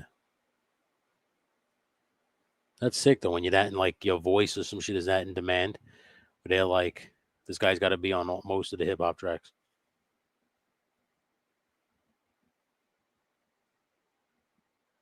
It was a weird hip hop discussion we just had, but I'll accept it. Well, the Silly Gooses sometimes talk about actual things. You know, sometimes we're not silly at all. That's the silly part. That's truly what is silly. Yeah. Oh my God.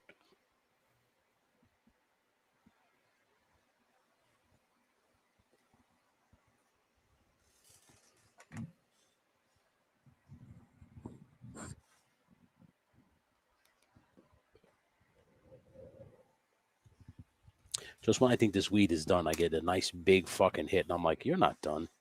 You still got some left in the tank." Silky Gooses, nice. Ooh, silkiest. Silky Goose. I'd be okay with that.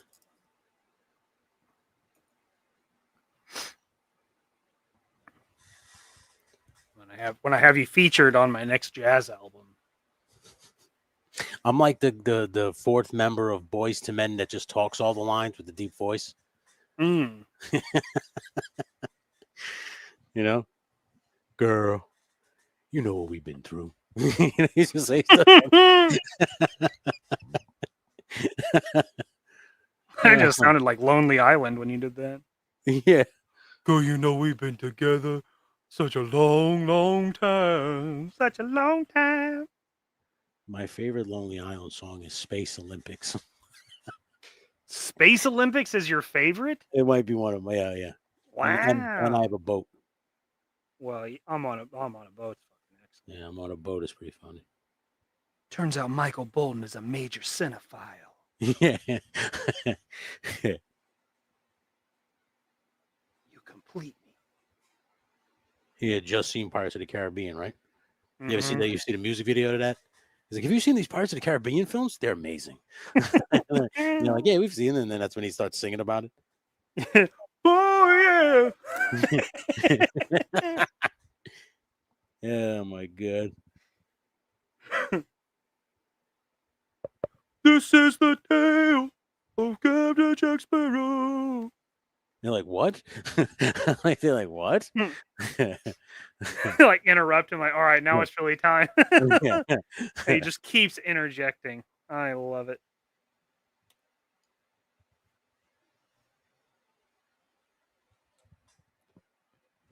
Yeah, fucking bifocals are crazy. My father used Oh, to that have those. sucks. Yeah. You got to get used to that, like that weird magnifying thing right in the middle. Yeah, You that ever would have just drive bifocals? me fucking insane. Yeah, bifocals are crazy. You got to get used to those. I refuse. So you got to get used to those. No. How about no, you crazy Dutch bastard? No, I don't. I won't. Why don't you get used to me not taking your fucking advice? Yeah. Pull it out of your ass, lard mouth. Yeah, blow it out your ass. Blow it out of your ass. Well, let me tell you something, brother. Oh, hold on a second, dude. I think maybe you should rethink your strategy, man. Well, I think you may not know who you're talking to, brother.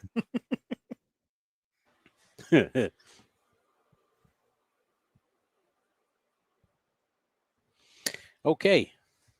I think I'm done. And I guess I could paint this green thing black. Should I just go for broke? You can always paint the green thing black in my book. All right.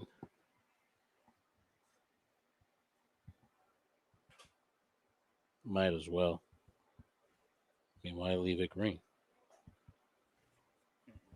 That doesn't make any sense, right, people? Green won't do.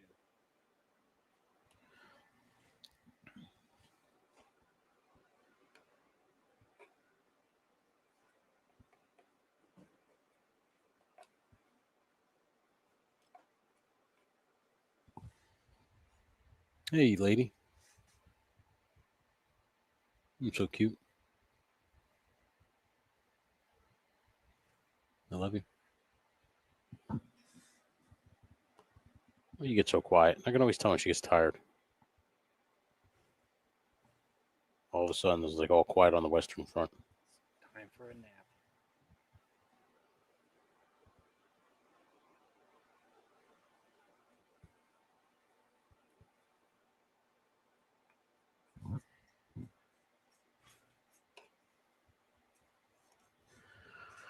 All right. I think we're almost there. See, originally I was going to put like and I still kind of might make like a small little TV type screen that looks like kind of like a heads up display Yeah. for the driver. I still might do that because there's still plenty of space between the top and the figure's head. Mm-hmm. So I just feel like I don't know. Maybe it's just me being crazy. That's fine. I'll allow it. I'm allowed to be crazy. That's right. It's my dark place. There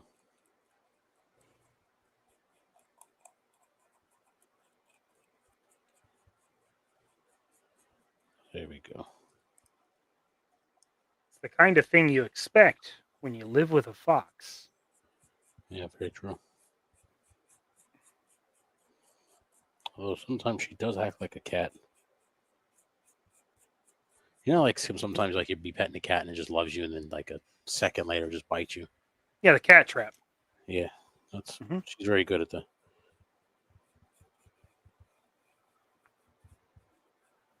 I love her with all my heart. She's my wife. I'd kill for her. She's my lady. But she is crazy lady. I assume it's a Dominican thing because whenever Felix comes over and sees it, he's like, "That's just a Spanish thing." Well, she's got a double dose because she also has the Eastern European thing. That's true. That is very true. She's just loaded with it. Yeah. She's loaded with hormones. And she's in an Italian family. I feel like there's really no way for her to win in that situation. No, yeah, it's all motion. Full emotion. It's as fiery as the marinara. Oh my! It's as hot as the sausage and peppers. Yeah, I love her. I love you, babe.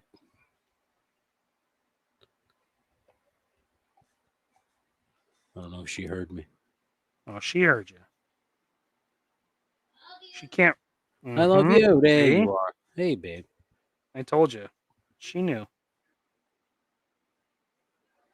Oh, she knows. She knows what's going on. Well, she's out there, Jerry. Loving every minute of it. There's nothing between us but a thin pair of gabardine. There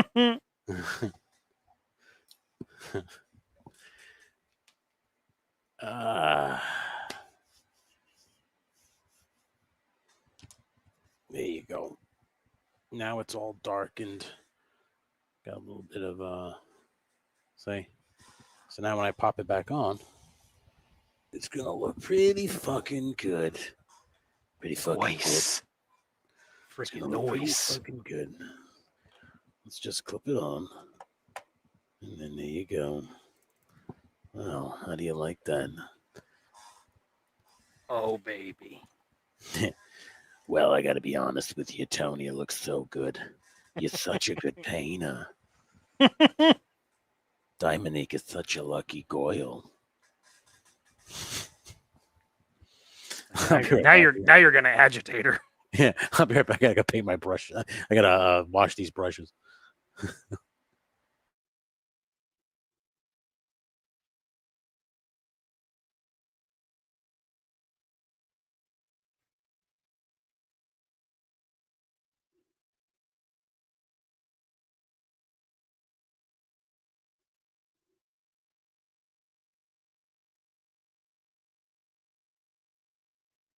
Working.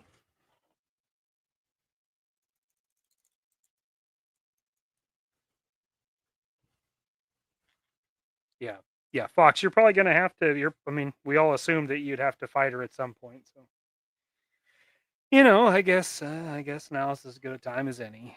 Just go ahead and whoop that trick.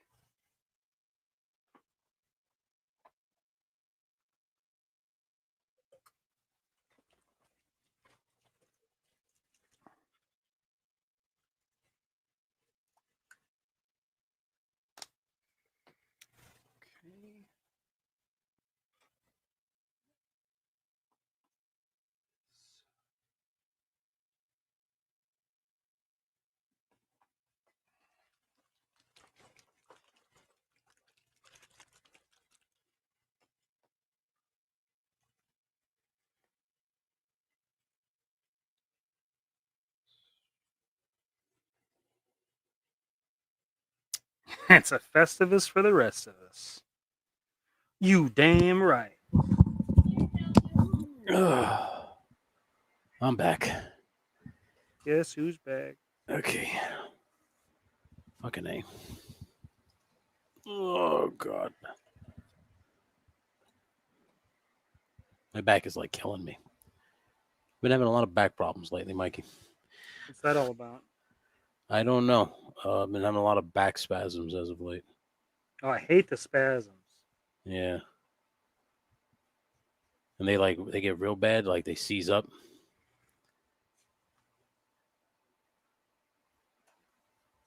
But I'm all right.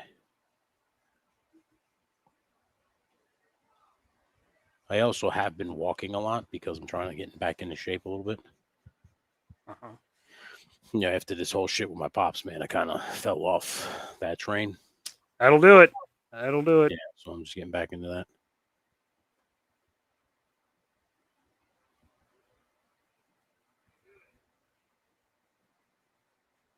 That feels good. I when you take a break from working out or whatever it is, exercise, and then you exercise for the first time in a long time, and you expect that it's gonna suck balls, and it does. Like you're like, oh shit, I did that like a couple miles, and I didn't realize I could still do that.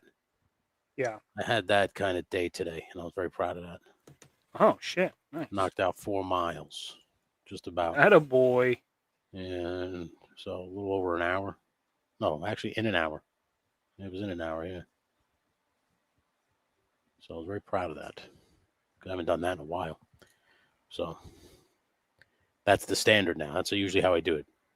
Like it's like, all right, well, you walked almost 4 miles, so now you know you can do it. So now you have to walk 4 miles. Right. reestablish the standard. Exactly. Yeah. You know, a lot of people, just a simple walk, man. That's all it takes. That's how I lost my weight the first time. Yeah. Just get active enough to walk, man. And listen, my back. Listen, I want to hear people. Oh, I can't. Trust me, my back sucks too. It's really bad. But like after a walk, you know, you feel good. Feel a little accomplished. Like I got something done. I don't doubt that.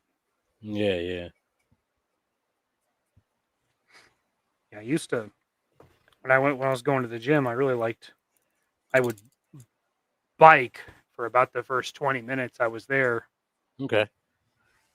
And I would usually do about 6 miles in the 20 minutes I was there.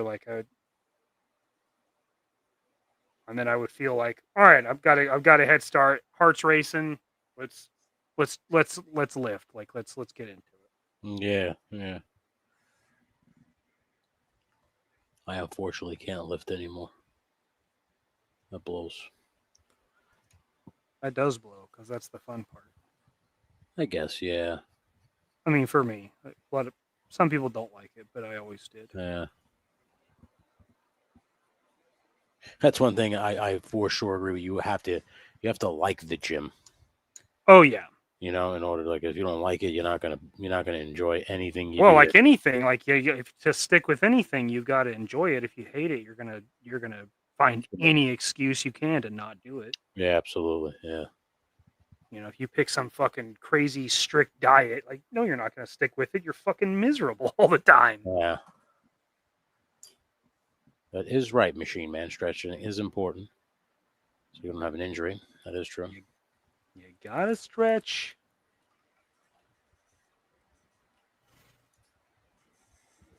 Okay. So my thing fell for some reason. This sucks balls. Okay. So I'll let this dry for a little bit. I think we're good, bro.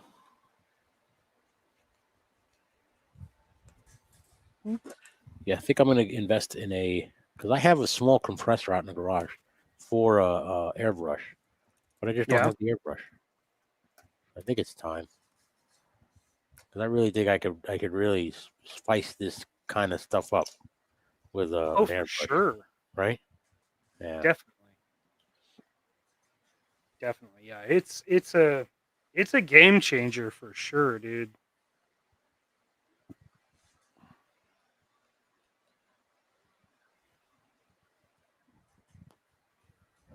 I will definitely give that a shot, TC. Thank you.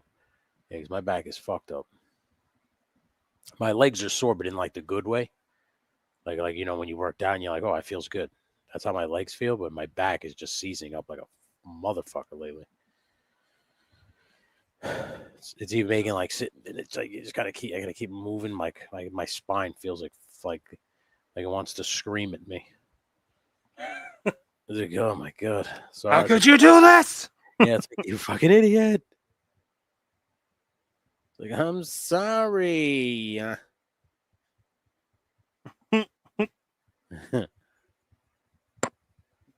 Sounded like Jerry's friends. You've got to see the baby. Yeah. You gotta see the baby.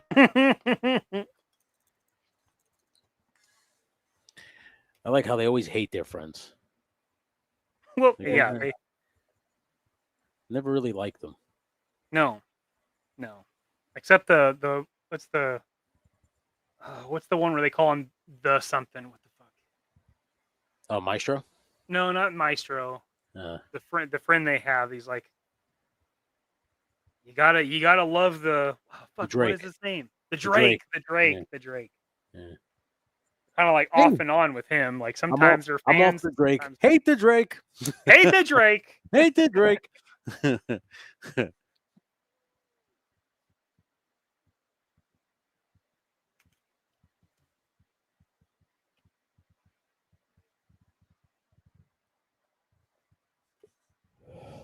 Yeah, I'm laying off a lot of foods now. I just made myself homemade meatloaf with chicken. It was chicken, not beef. I can't really eat all red meat all that much. Yeah, chicken with red sauce instead of gravy. Oh, well, you could do one or the other if you want to. I technically, if I'm gonna make chicken meatloaf, and I usually go red sauce, and then if I do beef meatloaf, I go gravy, a brown or beef gravy. That's your cooking portion of 2 Silly Gooses. I gotta cook other things. I miss cooking. I always go for beef. But I admittedly don't eat much red meat on the day. Yeah. I'm a chicken guy.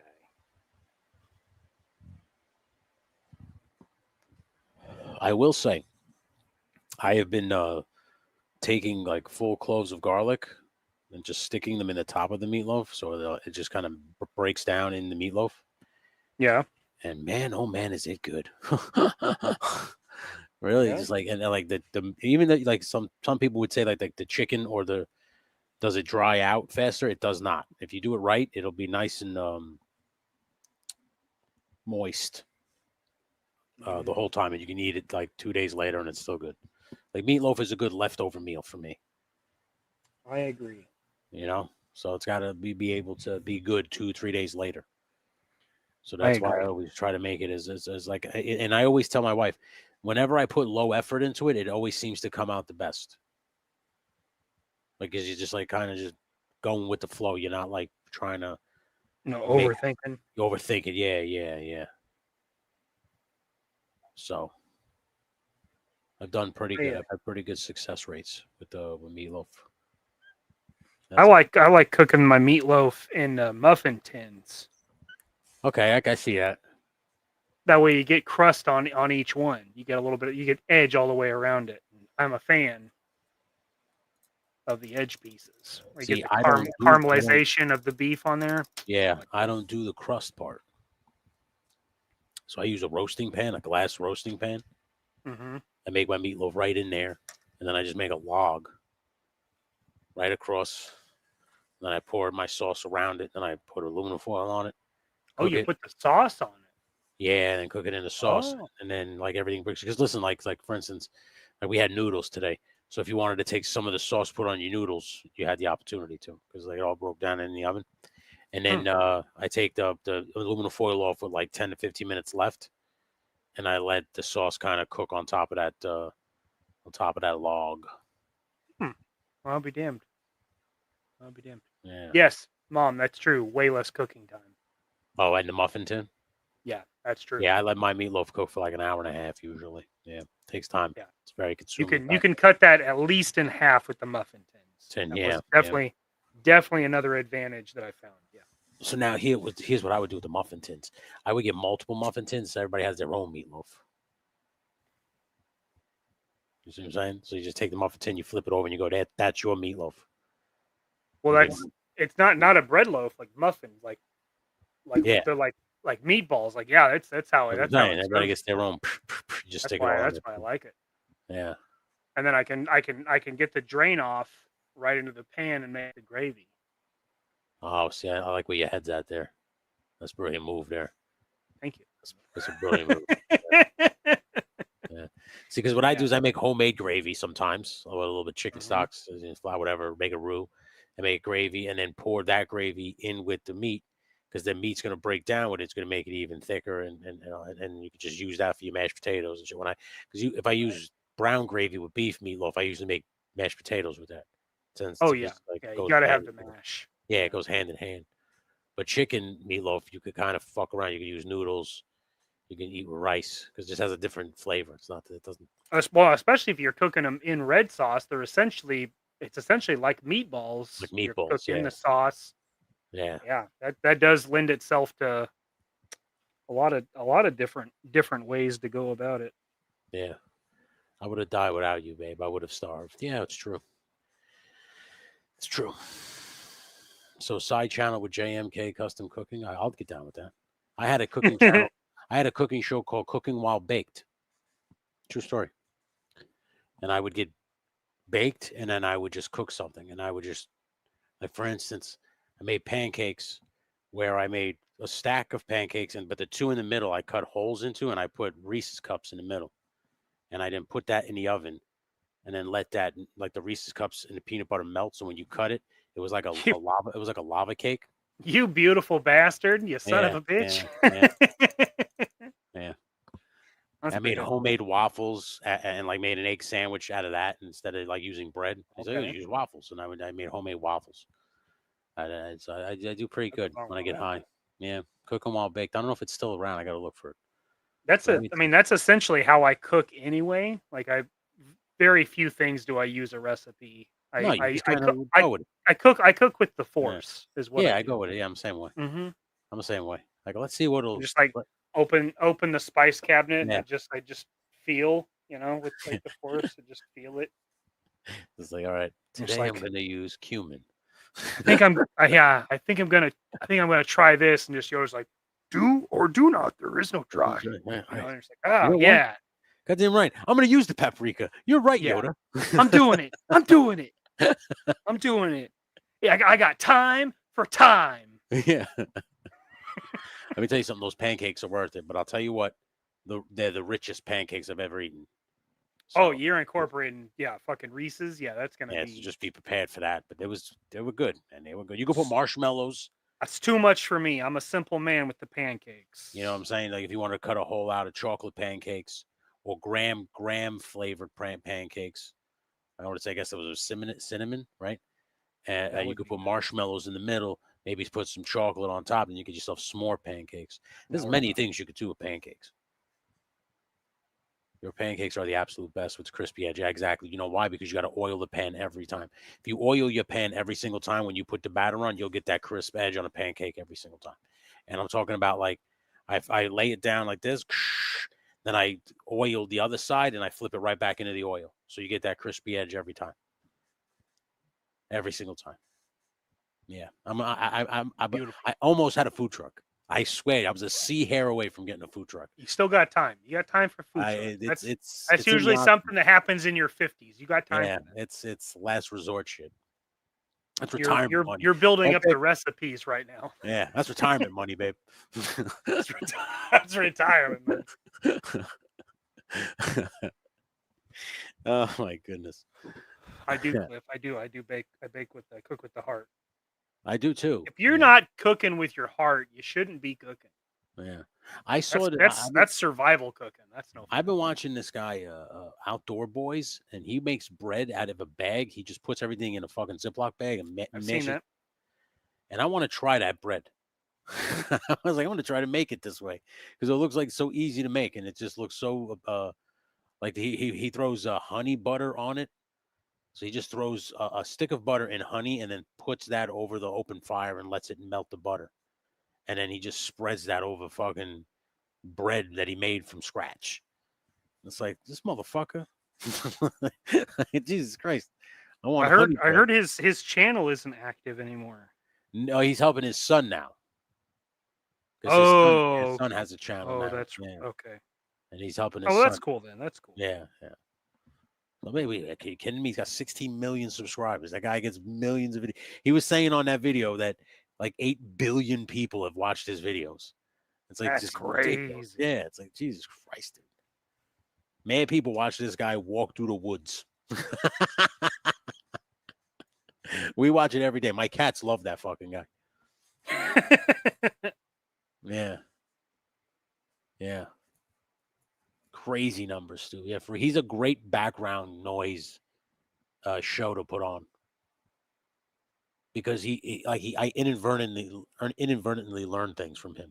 Like, that's how I learned how to build the 112 scale shelter that I want to build. That's how I got it. I was watching him. And I was like, oh, shit, I think I can do this on a 112 scale because I was watching the shit that he was doing. I see. Yeah.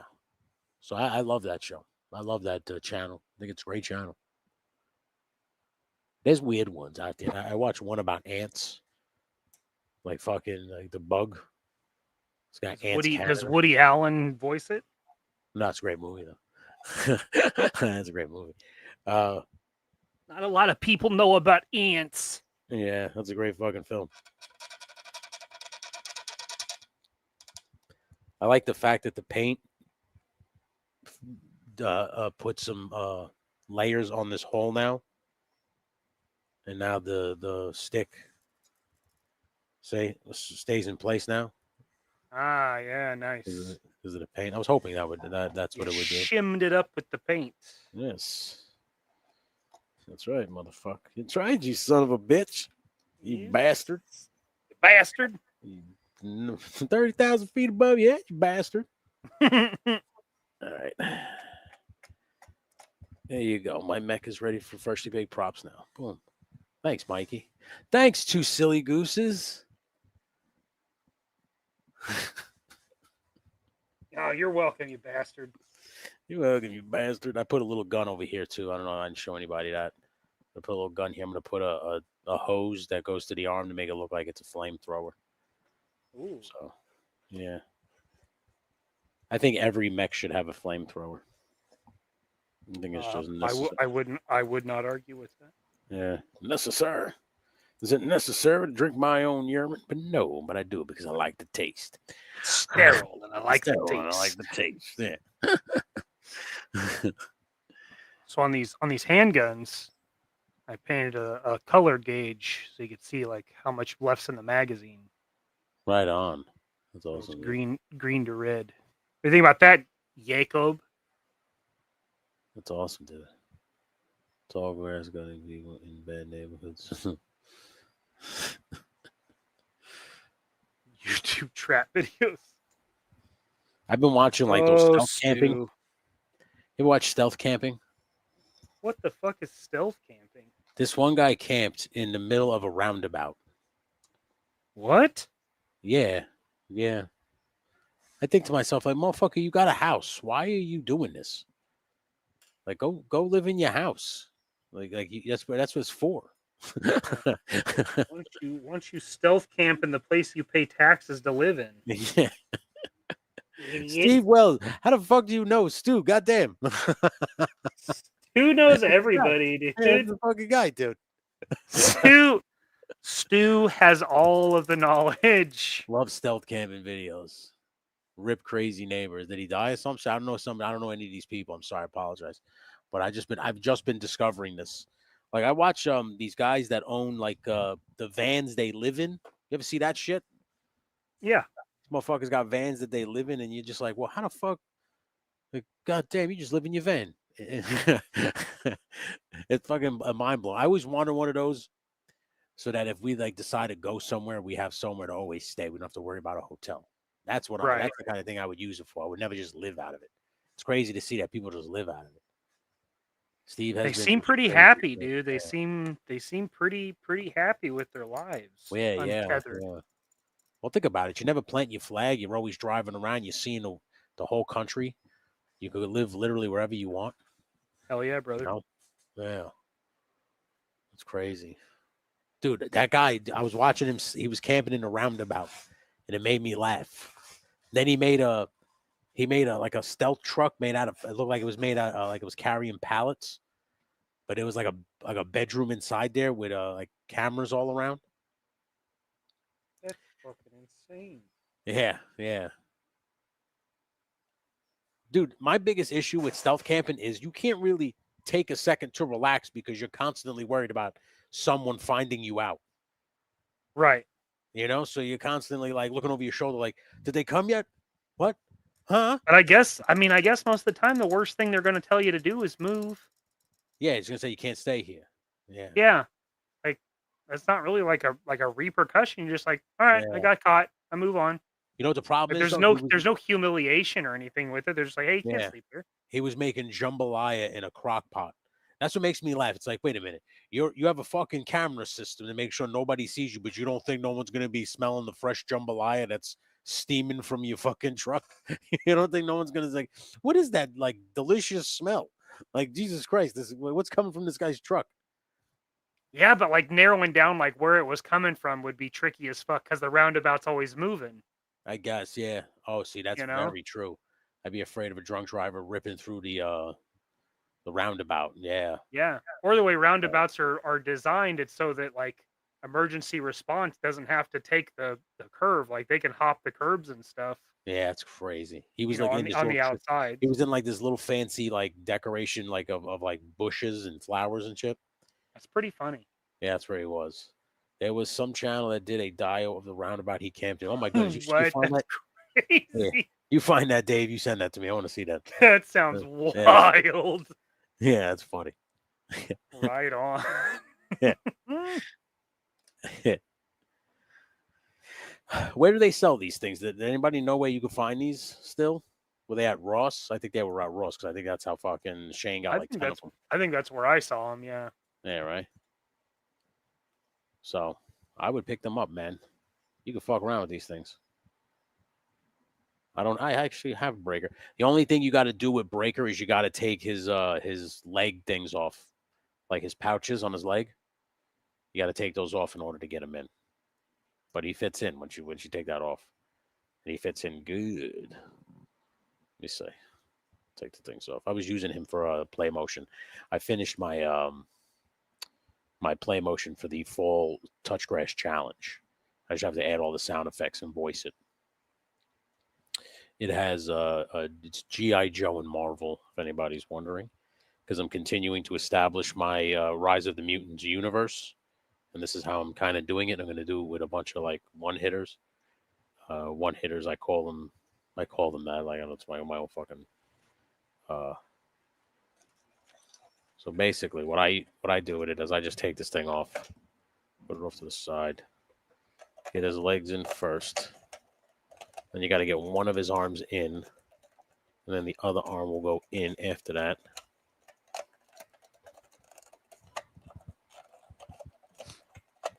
Once you get the arm in, there you go. Boom. See, now he's pretty much in there. Huh. Okay. Now this is what I'm going to do. I'm going to get a bunch of green shirts. Right. I think I have an extra Sergeant Stalker, so I might use him as well. And you kind of just sit him up in here like that. See him sitting up there with the head sticking out. I don't know if you can see. I'll turn him that way. So his head's sticking out. Right. You clip this in. Oh my goodness, go in the hole. That's your home. Oh no. And then you move him up. You're supposed to sit him up a little bit. Boom. See? Now he's in there. Pretty rad. And you can see his head. See? The glass. So if I added like a light in there, you could see him in there, no problem. So which I plan to do with just a small little like plug light, like one of those little like turn lights.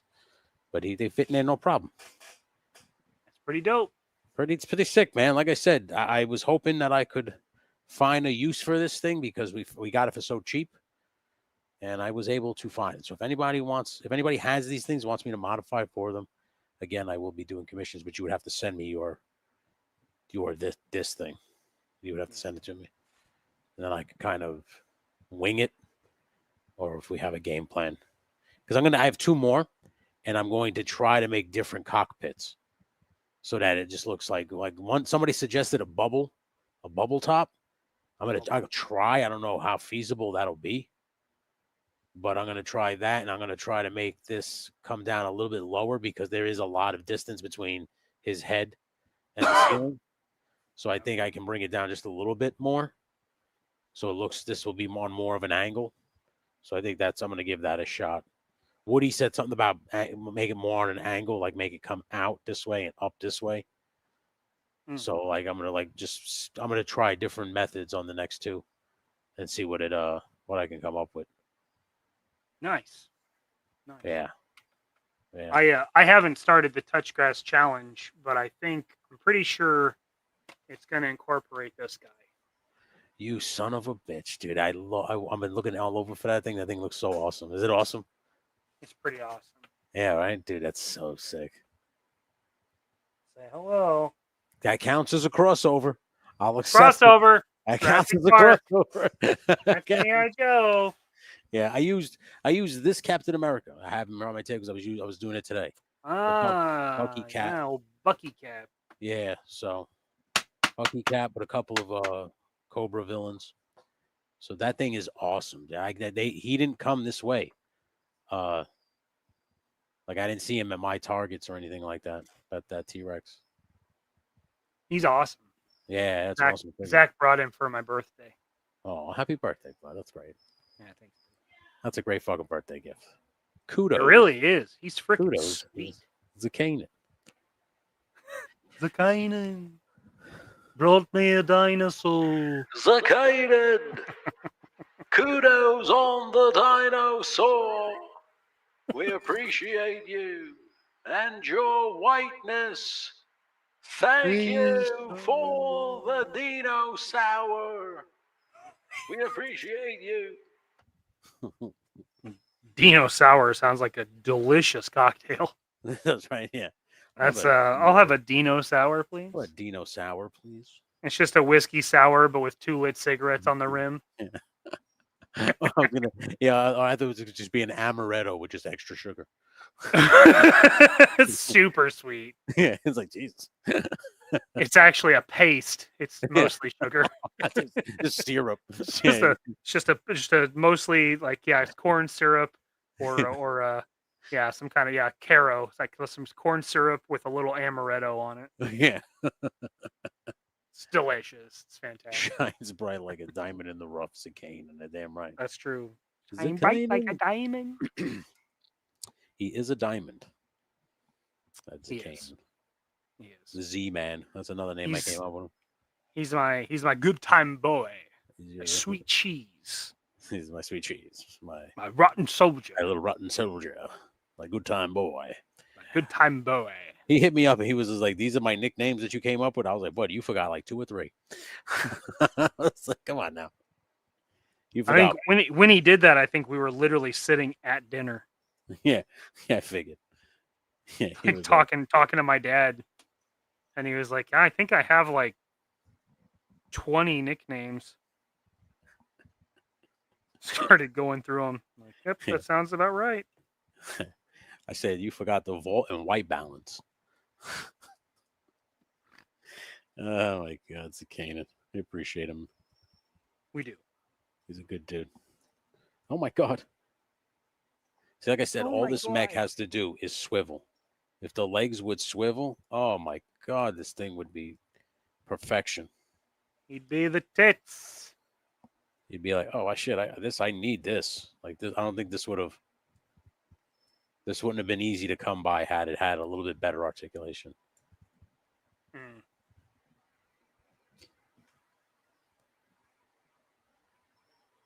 Hey, is he a vampire machine? Vampire? No one really knows, but it is. It is confirmed. I have no idea. It is whispered, Machine Man, that he doesn't see his own reflection. So I don't know how. I don't know. He could be a vampire. He could be the vampire. He is the vampire.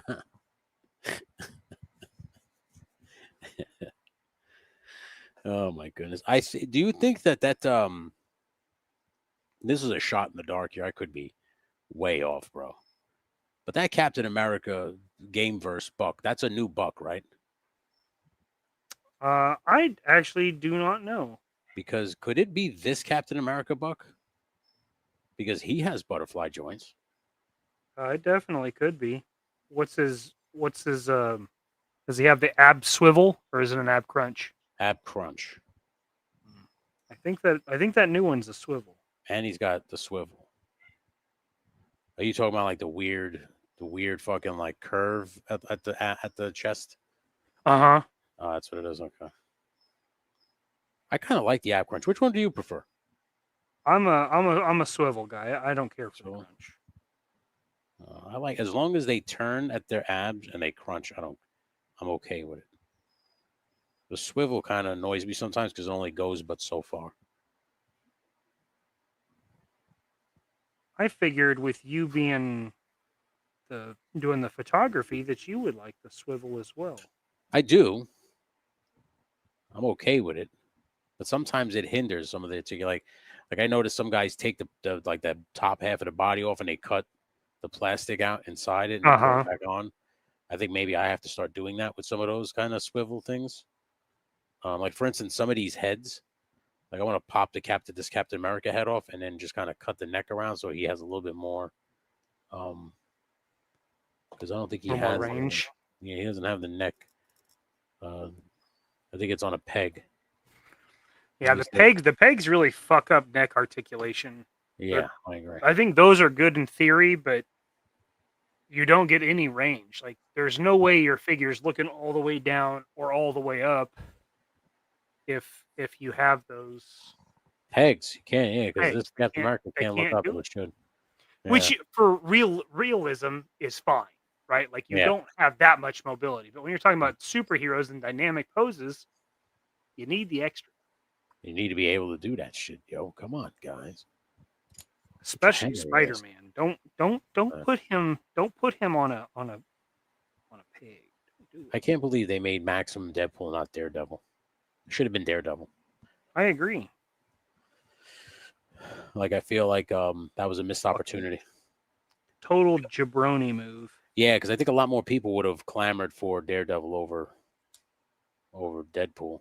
Well, I mean, people are still trying to get that superposable Daredevil, and they're shit out of luck. So yeah, that would have been a nice thing. Like, hey, you know that one we keep multi-packing? Here he is by himself. Yes, he's $45, $50, but here he is, and I would have done it. Like, yeah, but he comes with the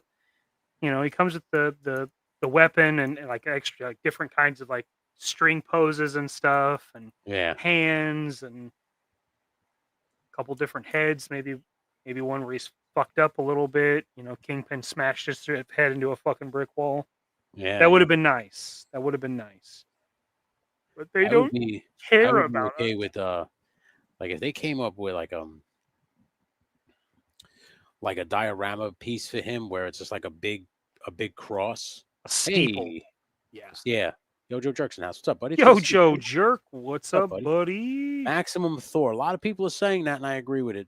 A Maximum Thor or a Maximum, like I said, Maximum Daredevil should have been the next one they came up with, and then the next big one should be Thor. Because I think Thor's going to be a kind of bigger figure than the rest of them. Yeah, but I feel like the last couple times they've released Thor, he's like gone to fucking clearance and has not been a good because his mover. articulation sucks, and his cape is heavier than him.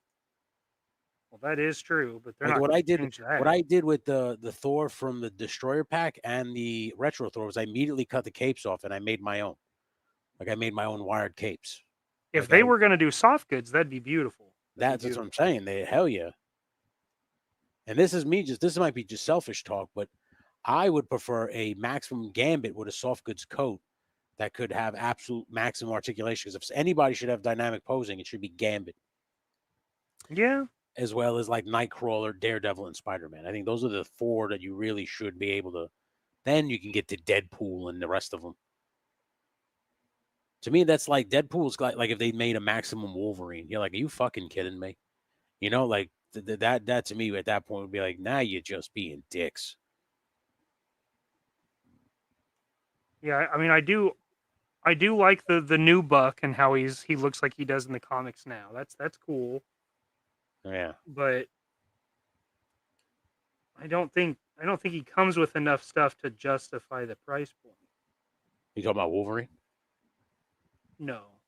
Talking about Deadpool? Deadpool, yeah. Deadpool, yeah. And that thing, like, listen, I know, like, people want that goop. I understand. I get it, you know. But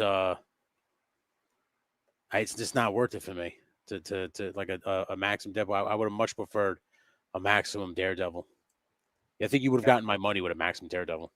Dude, you could have done a fucking Maximum Punisher and re-released that last one, that War Journal 2-pack, but made his gloves and boots white. That would have been nice. An arsenal of weapons with him. Just a shitload of hands, guns, different loadouts. That would have been dope. Yeah, I agree. I'd have bought that. But I agree Deadpool, 100%. I don't give a shit about Deadpool. Yeah, I agree. Do not care. Yeah.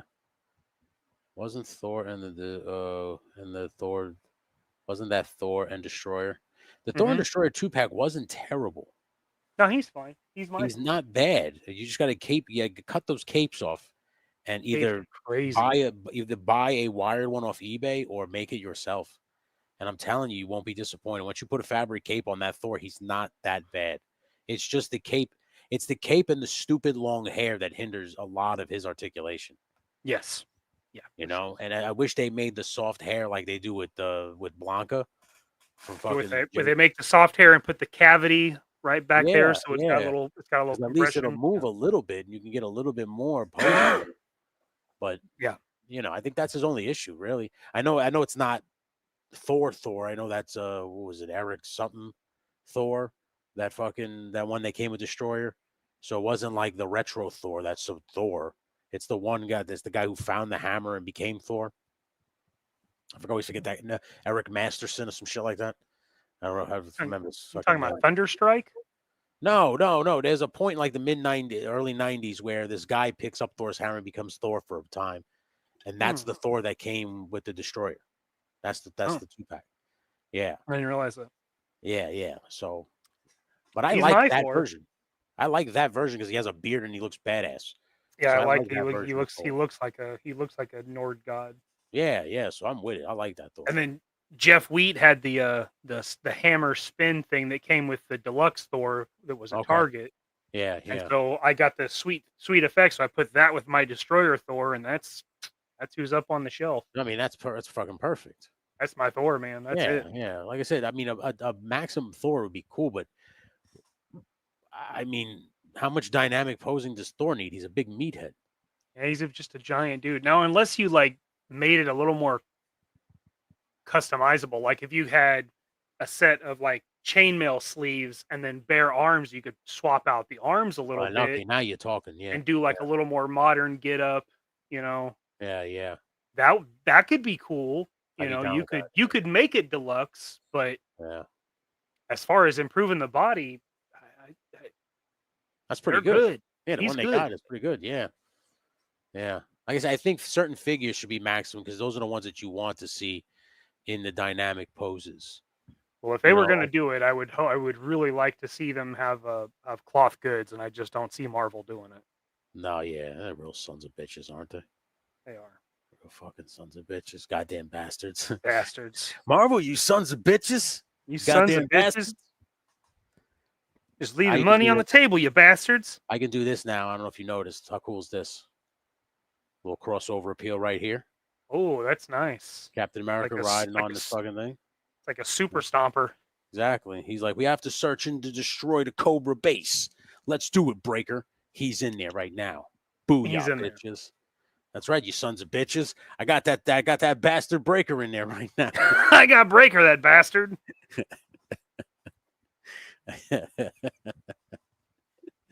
Oh my god, I have so much fun on this show. Me It should be illegal how much fun we have on this show. It might be. Dude, you know what happened today? I got really upset. I realized that I'm out of pre-roll cones to make joints. Yeah. I had a fucking box of 120. They're all gone. Holy shit, man. Yeah, we smoke a lot, huh? So I got to get another one of those boxes.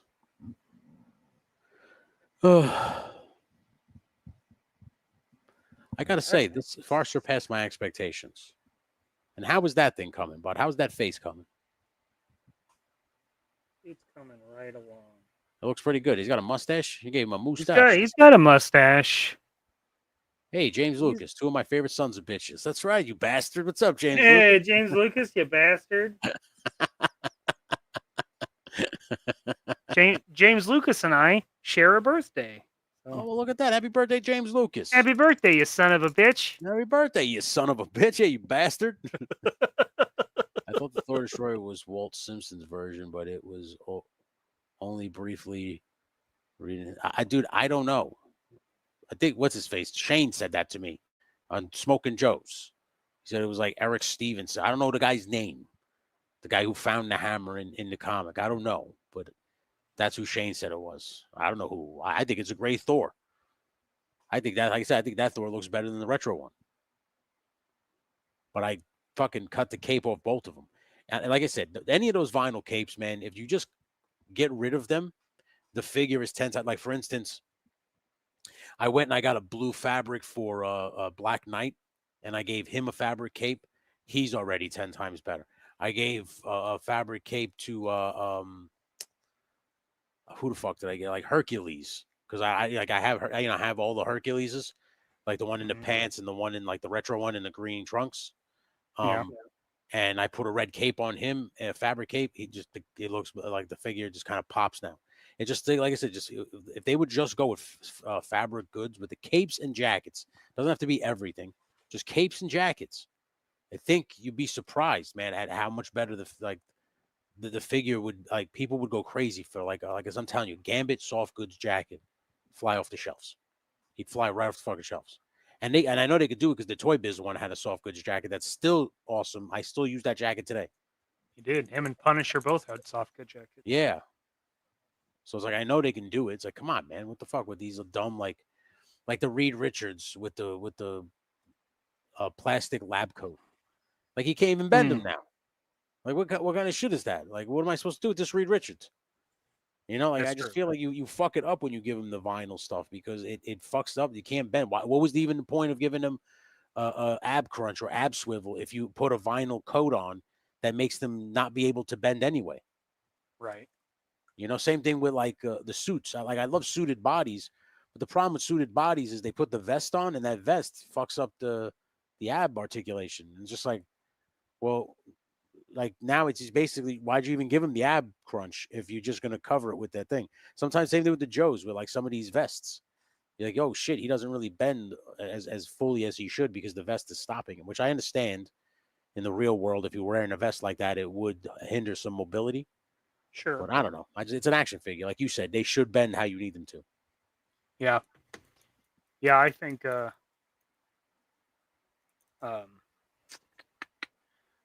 I think it'd be great. I know I have personally a lot of like capes and stuff that I need to replace. I can't bring myself to drop a couple $100 in capes. Yeah, I get you. And I need them. How many capes would you need? Talk to me. I don't know. I got Moon Knight. I got Thor. Okay. I've got a couple of Batman that were before the soft capes thing. Magneto, Doctor Strange. Magneto is a fucking cape that I've been wanting to make. So, buddy, if I make it right, I'll make one for you too. Deal. Yeah, there's a couple of capes that I'm gonna like. There's a couple of capes that Batman would be easy as shit. I can make you a Batman cape, especially a wired one. Wouldn't be too hard. Especially, I learned how to use our sewing machine to make capes for myself. So now that's the way to go. Yeah, so I make wired capes all the time now. Yeah, I think I've got like 4 Batman that I were like the older ones, and they don't have it. I'm like, well, geez, man, that's $100 just in Batman capes, you know. Yeah. I got my Space Ghost that I'm gonna need a black cape with a red lining for Space Ghost. Okay. I haven't seen one of those. I'm sure somebody makes one. See what happened? Dr. Doom. Need a beautiful green cape. See, dude, I bought the green one off eBay for $40, and I, with all due respect, I could have made one myself. Like when it came, I was just like, I spent $40 on this cape. I could have done this myself. Like that was very disappointing. Like, it's a good cape, but it's not one of those things where you're like, holy shit! Like I got that Gambit jacket for Gambit. Oh Jesus Christ! Oh, look out! Yeah, I got that Gambit jacket, and that was worth $40. Because it had a lot of detail to it. The pockets are sewed in like that. I'm like, all right, like the belt loop, the belt is wired. So you can pose the belt as well as the jacket too. The jacket's wired. So I'm like, okay. Yeah, I understand $40. But a cape, man, that should not be that expensive. No, there's no sleeves or anything. It Yes, shouldn't I'm be saying that crazy. cape should not be that expensive, dude. I guess, I mean, if you were gonna like Doctor Strange's could be a little bit more because he's got the giant collar as well as his cape is ridiculous. Yeah, because you're doing giant Spawn cape. Yep, the Spawn like cape Spawn. The Spawn cape I got was a little pricey, but when it showed up and it had all the chains and it had it had all kinds of cool looking like everything has wires in it, so you can really pose the cape. That's cool. I'm like, all right, I justifiable. Then fine, I understand it, because I'm not making anything remotely close to that, at least not yet. Yeah. But sometimes when I see some of those capes, like just like a black cape for like you said, Moon Knight, and you're like a white cape for Moon Knight, and you're like, come on, for $40 for just like a a triangle with some wires in the edges. Moon Knights, you want it to have that sickle shape. That sickle right? shape, yeah. I remember I bought the first Moon Knight I bought it with a wired cape. Okay. And I gave it to my dad because he's a big Moon Knight fan. Okay. And then when I finally got one, I'm like, damn it, now I have to find a cape too. Yeah. And so now he's just standing there like a dickweed. And they're horrible to like pose the capes like that figure with other figures because now you got to move it. But you got to worry about the cape. You can't do any posing with it because it's just as tall as the figure. Yeah, it's so fucking. So it's not like you can like pose him dynamically because the fucking cape's gonna make sure he falls the fuck over. Yeah. I'm gonna practice some capes. Maybe I'll practice Moon Knight as well. I get like a white leather fabric. That's what I'm thinking. Maybe like with a black on the inside. Right? That's what it looks like, I assume, right? Or should it be all white? It should be, I think, well, I guess it probably depends on what version, but yeah, Moon Knight should be all white. All white, all right. So in my Moon Knight, all white, original Moon Knight, where he's technically silver, but they don't draw him silver. Yeah. Minjo's actually made them hooded cloaks. Me and my wife made them. It came out pretty good. If you put the wire in right, you can pose it pretty sick. Like you can have it sitting pretty nice on a person's head. But I made one for Conan and my custom Conan. I have one, and I think she sewed that one.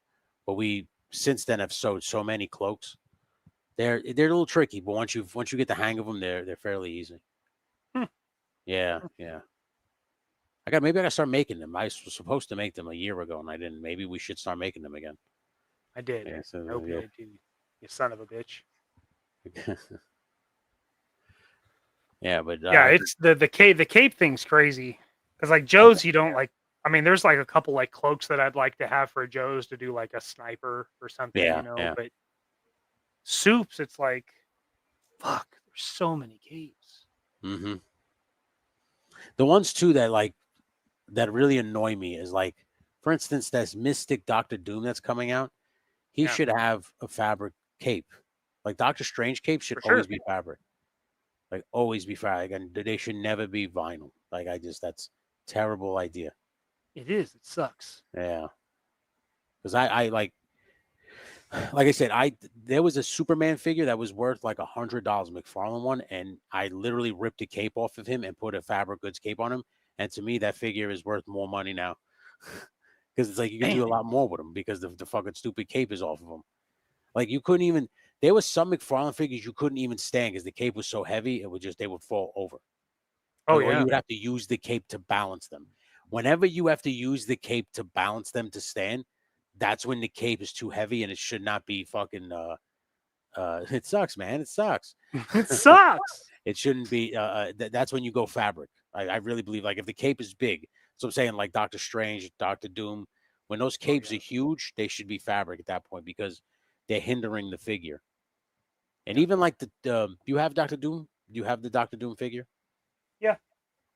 Like he doesn't he has no chest articulation because of the tunic.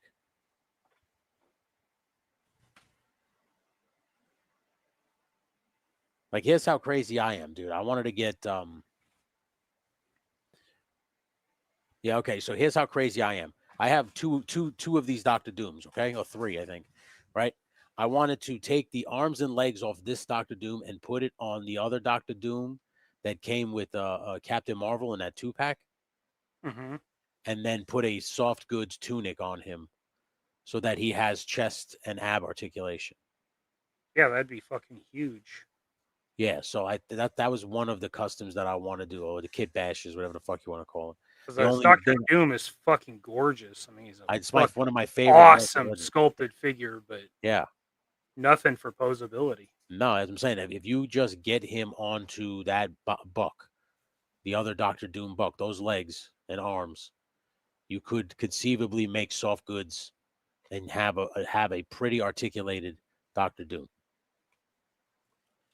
What I might do is I might see if I can get one of those, like another one of those Doctor Dooms, maybe like the one with the lighter version, the one that came with that Fantastic Four retro.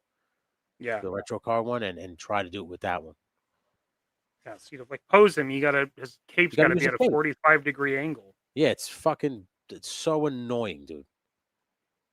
That's it. He's a figure that he needs a soft goods cape, and that tunic should have been soft goods.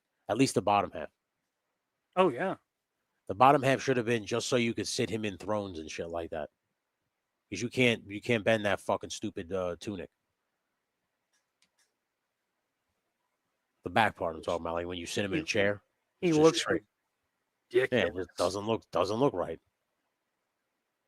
Yeah, it doesn't look right, man.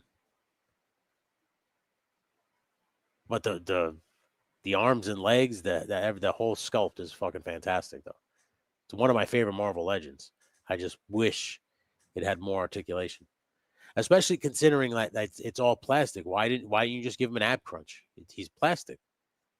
Yeah, he does. They just didn't do anything. That's what I'm saying. Like I just kind of confused. And they went above and beyond with the fucking armor and even the texture for the chainmail under the armor. Like it's a fucking beautiful figure, but god damn.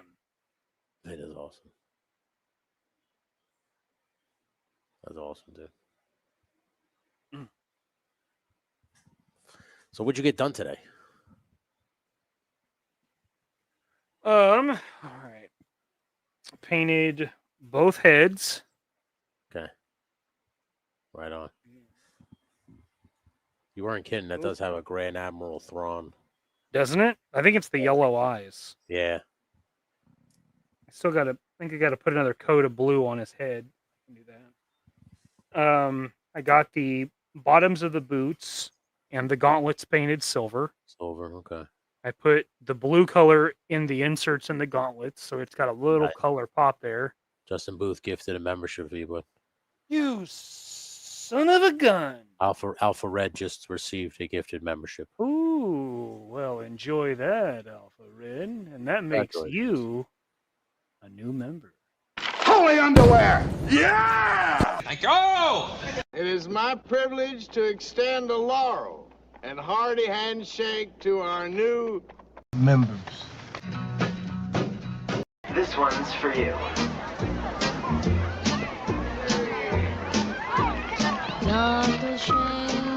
Thank you very much.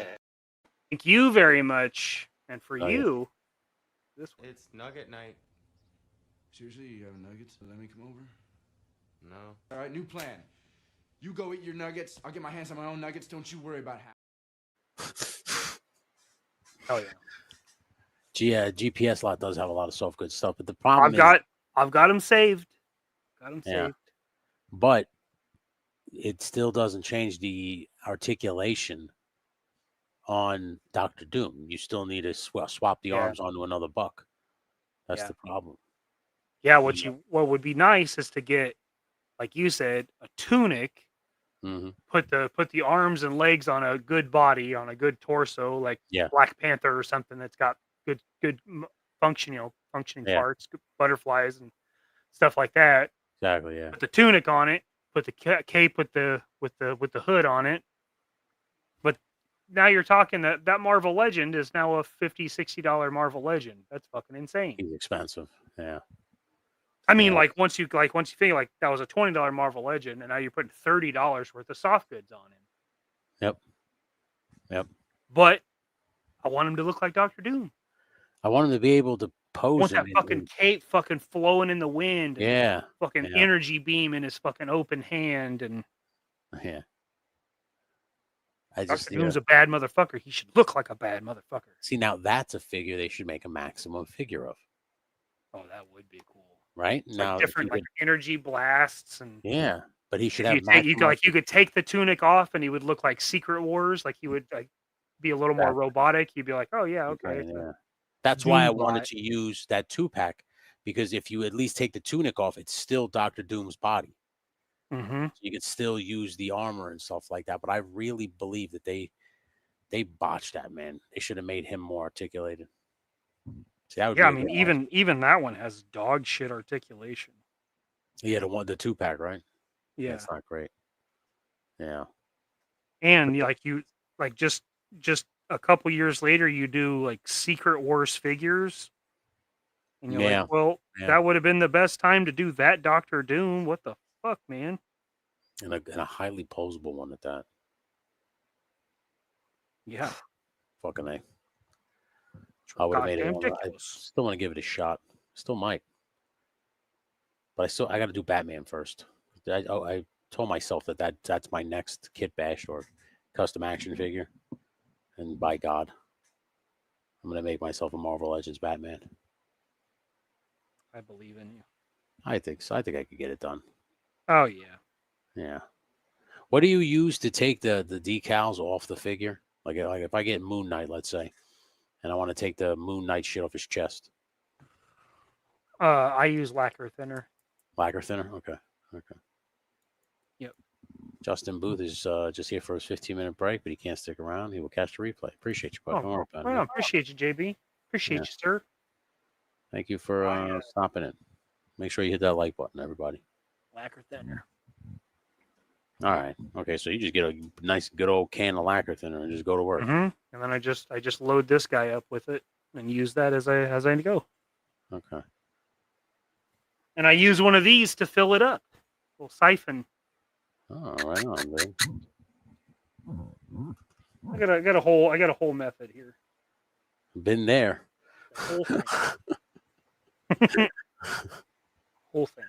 Oh my God. So I got the bottom of the boots, the gauntlets, the heads, the battery signal on the pistols and the rifle. I haven't done the inside there yet, but working towards that. What else? We did some color pops on the torso. Not much. Okay, I Just see it a already. little. I see it already. The backpack. Right on. Just a little color. The helmet ring has the red on the front, like the original, like the Fisher Price toy. Then I was gonna paint the decals on the shoulders, but when Dad designed it, he implemented rings, so that looks pretty much like the decal that he has. Yeah. That's awesome. I did blue on the belt. Okay. So just the buckles on the belt, and I think that's it. Let me ask you this question. Let's say I wanted to make Deep Six. What would you have to do to make him look like Deep Six? You have to paint him like white? Yeah, Dad's got he's got a kit that's colored in I think it's called smoky white, and it is essentially the color of Deep Six. Okay. Really, really light gray. So he has that. So most of the ones that are bought now will probably be that color, but if not, I mean, you could just specify that because the black were only for the DFW guys. Okay. So going forward, it's basically just a custom Deep Six kit, essentially, or no? Yeah, I mean, it'll still be Spaceman, but I mean, if you paint it like Deep Six, yeah, he's Deep Six. He's Deep Six, yeah. Okay. Yeah. So yeah, you just get a Destro, and you'd probably have to paint the Destro, unless his suit, I guess, could be black too. You could probably get that. That'd be the main thing. Crown Slayer has a question here. Does anyone have an easy way to remove Marvel Legends legs without drilling out the crotch? I don't think so. I don't think there is an easy way to open up the torso part. Yeah, it's all sonic welded. You got to break that weld.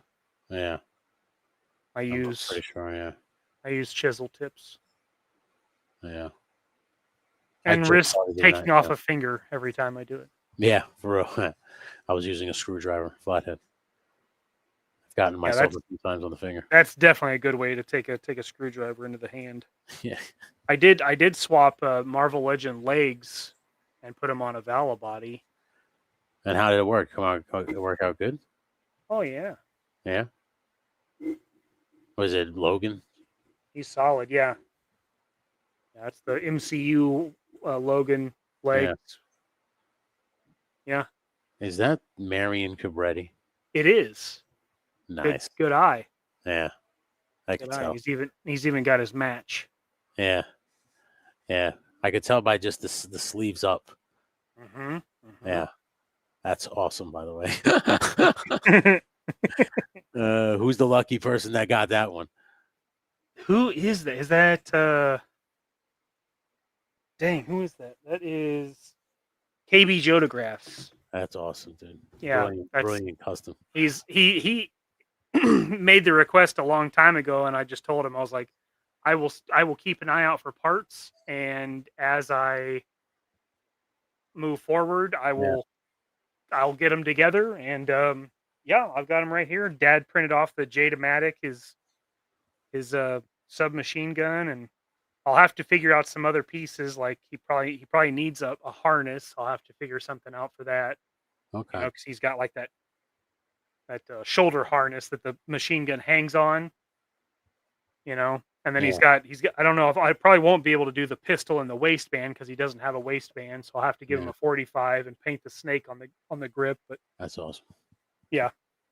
Father says sounds like we need a deep 6 conversion chest. There you go, buddy. That's what I'm talking about. And Triple D says I got that Spaceman kit in terracotta red, perfect for what I'm doing. Yep. Yeah, he found that red clay, I think is what it was called, and it and the light gray and I think the dark gray all print. They're all 8K resin, so they do a good job of holding the detail, and they look fantastic. That's awesome. That's awesome, man. I'm gonna get one of those kits at some point for sure. For sure. I need some spacemen.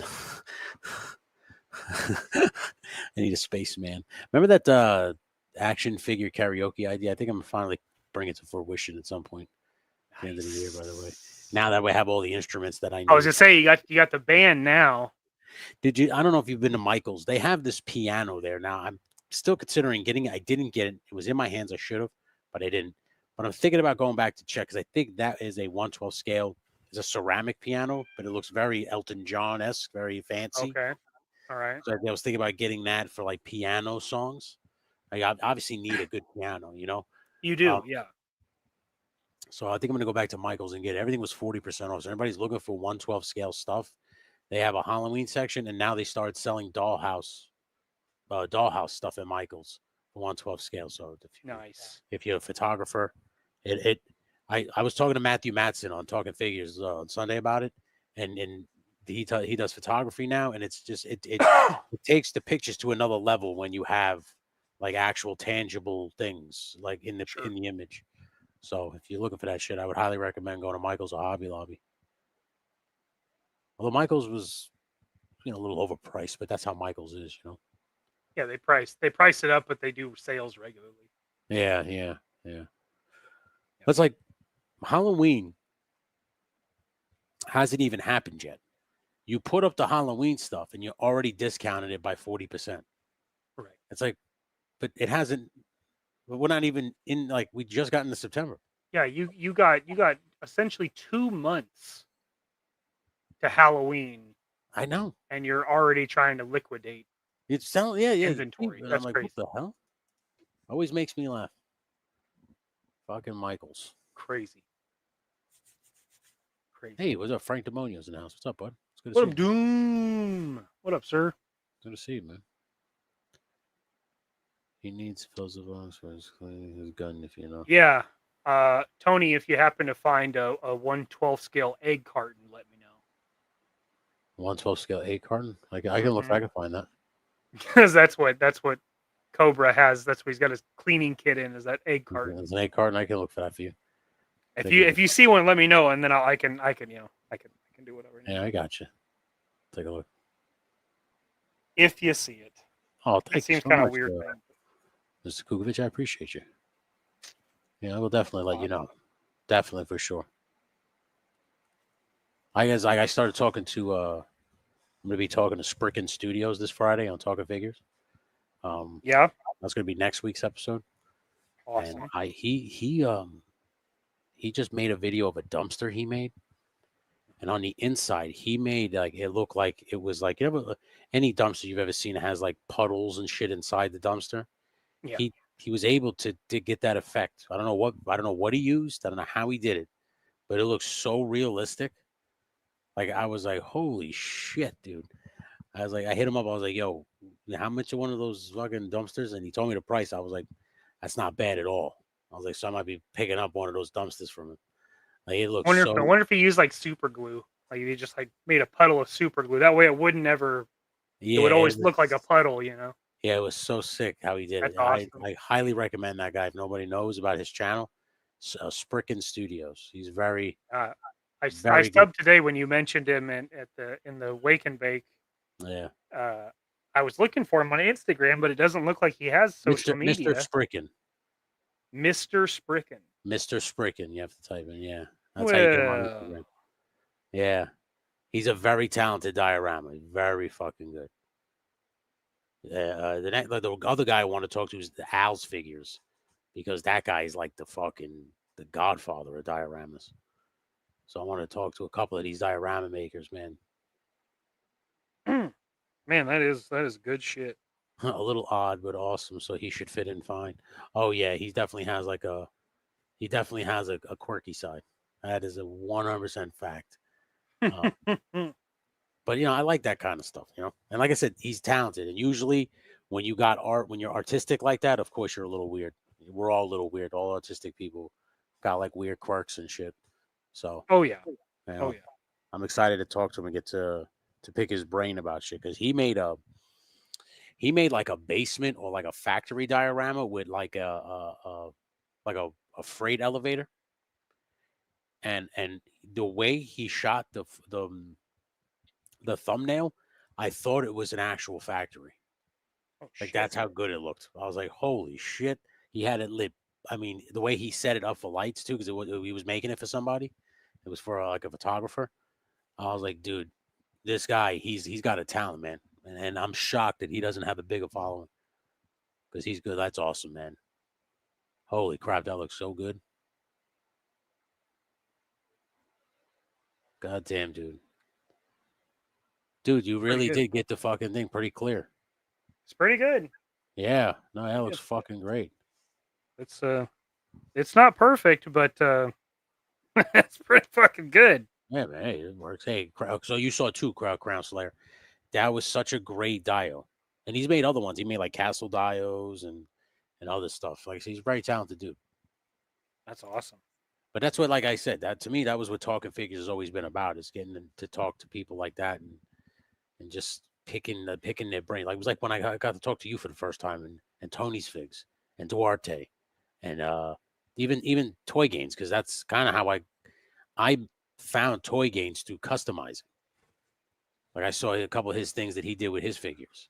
Yeah. And then I like discovered, the Mega Powers and all that stuff. But hey, 78 points of articulation in the house. What's up, bro? What's up, you bastard? Nerd.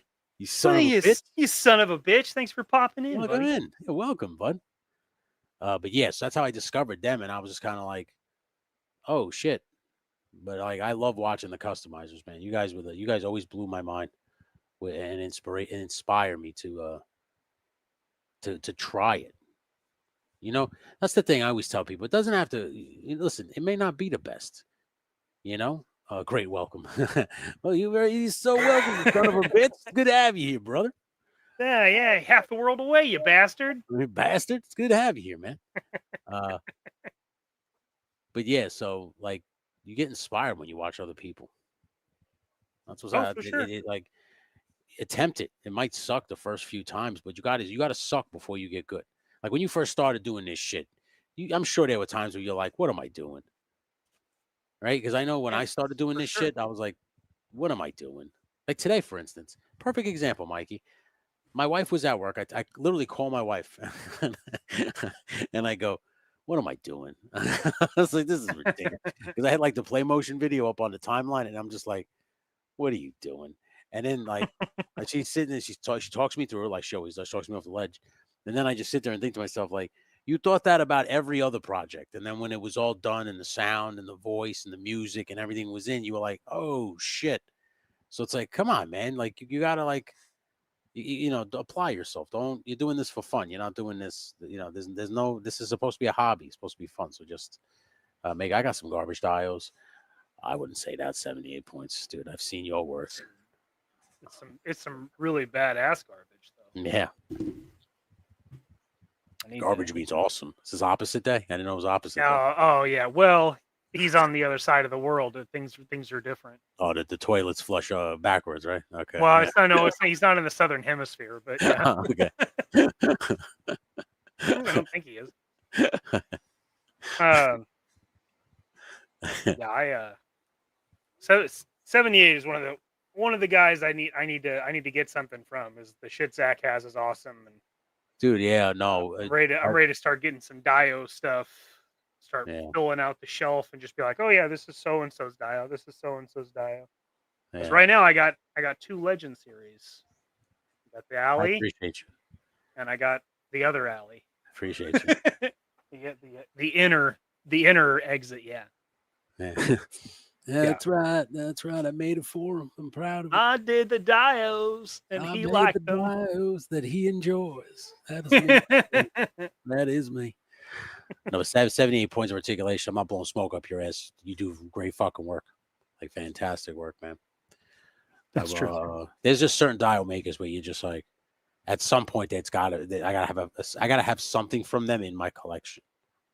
Like whatever it is, if it's like something as simple as like a dumpster or like a trash can, but as long as it came from like that person, you at least have it. I think that's kind of where I am, because custom figures, I want to do those. Like if it's custom, I want to do it. Like even if I see somebody's like, man, that's really good, I want to do that. Dios aren't my thing. Like I'm sure if I switched gears, I could do Dios, but that's not my thing. Yeah, or just like to the point now, it's like, yeah, just start getting Dios, and that'll be my representation of the community, you know. Yeah, it's also good to support all these local artists. They're all artists. Bingo. You know, it was like I'm one. I want to support this one. Just like when I got the Destro from you, it was like support local artists. Like I was like, yo, he's a fucking artist. Like what he does with these action figures it's artwork, man. So you know, you like it just. That's like when you said, I want this on my shelf from you. I want you to make this for my shelf. This is like basically like you just said, I have a Legend Series Dio. I'm going to have 78 points. This Duarte and it's like, so I want JMK Customs do bring some Legions. You're trying to entice me to go to Legions, are you? I will be at Legions Con, so I will definitely see you 78 points there. So I do. I really want to. I've got you think about coming to fucking Legion's Con, you son of a bitch. I'm thinking about it, yeah. You bastard. I know.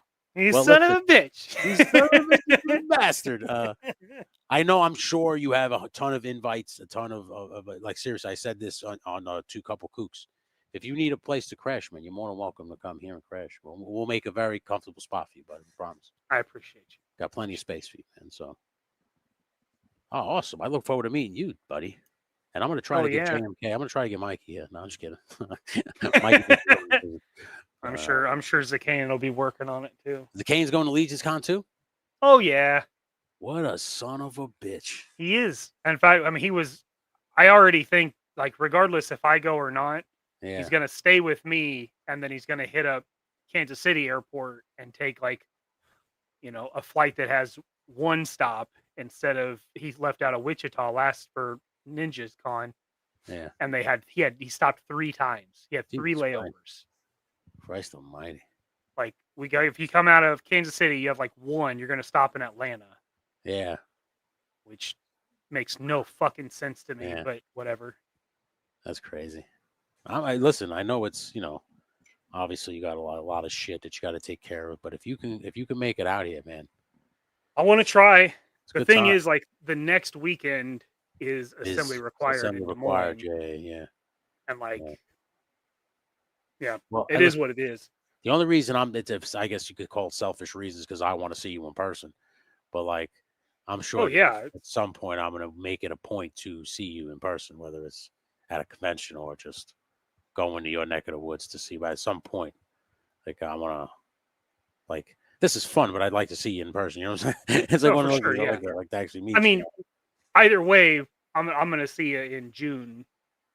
So you're going to go to Joe Fest. All right, so yeah, I'll for sure see you there. But I would like to come up Yeah. there and you know, It'd be a good time.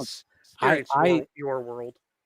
Buddy, the Legions Con for me, like I'm not a big Mythic Legions guy, but if you want dioramas, if like you were just saying you want to start a diorama collection, that would be the place to start it, because there's a lot of great diorama makers, like 78 Point. There's a lot of them there.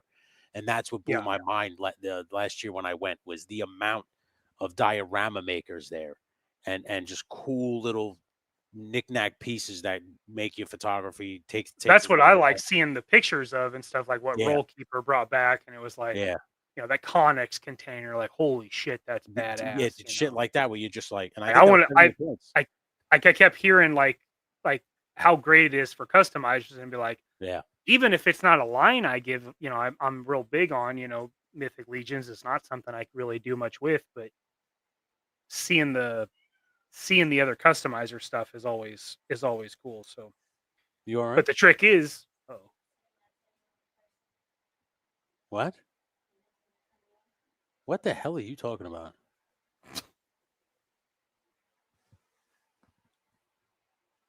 I don't know. She's being Dominican. oh. The Dominican Ukrainian side is mixing together, and I don't think they're getting along. Yeah, 70. That's what I keep hearing, that it's like it's a ton of custom stuff. And dude, yeah, it was. I like looking at that shit. Yeah, and if I can sell some, that would be cool. It was one of the coolest conventions I went to for that aspect alone. Like I couldn't believe how many customizers were there. How much the creativity blew my mind. Yeah, it was fucking awesome, man. Yeah, it was awesome. Yeah. So and Duarte mentioned it. If it was serious or not, I don't know. But he said I could set some figures up at his booth, you know, because he'll have big dios, and I could like set customs out there, and have them for sale at his booth. Buddy, last year he had prime real estate. Yeah, it was fucking huge. Yes, you could definitely. I mean, if he's willing to let you in on, which I'm sure if he said it, he's willing. You could definitely set some things up there. I mean, if not, just so you can at least give you a reason to show up. You know what I'm saying? Like that would be enough for me. But yeah. What I may have to do is like, I don't know, transporting a bunch of customs is terrifying. It's rough, right? Yeah. But you know what I may have to do is like ship them to you or something, you know, pack them really well, and you know, this is a fact. You bastard! You son of a bitch! You son of a bitch! That son of a bitch is taking up quarter part of this damn convention. Yeah, he had the whole dining room. That son of a bitch! It was a goddamn son of a bitch. So yeah, I got to figure that out. But yeah, I do want to try to get out there. That'd be awesome, dude. Yeah, that'd be awesome. I was up in the air. Definitely selling. I was up in the air for Legions Con, but if you and Zakane, and I definitely that might change. I mean, that might make me a force sure to go to Legions Con. Yeah, and he's going, so that means I'll have a travel partner. That makes that easier. You know, that makes that a little more bearable. Yeah, because going to Atlanta Airport is, of the list of things that I want to do, that one's miles away from it. Yeah. Fucking hate Atlanta. So I don't know. That's the thing. So you got to always keep that in mind. Like with the amount of conventions that we could all go to, you know, like sometimes you got to realize that to travel like that, it's kind of rough. You know, like a layover, and who the fuck wants a layover and shit, you know? Yeah. No, dude. No. Yeah. If you like your single malts, will be BFFs. I'm not a Scotch guy. I'm not a big drinker at all, actually. Right. But you know what? It doesn't matter. You don't need to be a drinker, because it's like what I noticed too. It was the equivalent of Joe Fest for like He-Man and Mythic Legions fans. Like I saw like a couple of people like Ostradamus Toys and all those guys, like when you guys were telling me about people sitting in like the lobby and all fucking, oh yeah, like that's what it was. Like I saw that there, and I just saw a lot of camaraderie with a lot of people that Like I didn't realize how big of a following Mythic Legions had. I just thought it was like one of those smaller, just kind of fantasy companies. I didn't know, again, I'm a fucking novice. I'm a moron. But what I did know, it was the first thing I said to my wife is like, I will come here every year just for the diorama makers and the customizers, because people were just customizing heads and you were like, holy shit. Like it was just insane. The amount of creativity that was there. It was like, listen, I don't try to convince people to get in a plane and fly. You choose, you do that. You make your own fucking choices. But to see it maybe one time, just to see all those creators in one spot, might be worth the trip. For sure. I mean, there's going to be people there that I'm not going to be able to see like anywhere else, essentially. Yeah. Like I've got there's Jerk, there's Gaines, there's the whole Raw Dog crew, like anybody that's there, and that's like traveling nearly 30 hours. Goodness. Yeah, and if 78 can put that kind of no excuses, commitment in. That's what I'm saying, dude. But he did tell me not to come, so now I'm confused. That's because you're not drinking the scotches, man. Scotch is one of those things you don't want to waste on people that don't appreciate. I agree 100% with that. That is one of those things you need to appreciate. Yeah, it's not like, take a shot of this tequila. Like, no, it's just dumping shit down your gullet. But if you're really appreciating a single barrel, don't drink that if you're not appreciating it. Yeah, for real. No.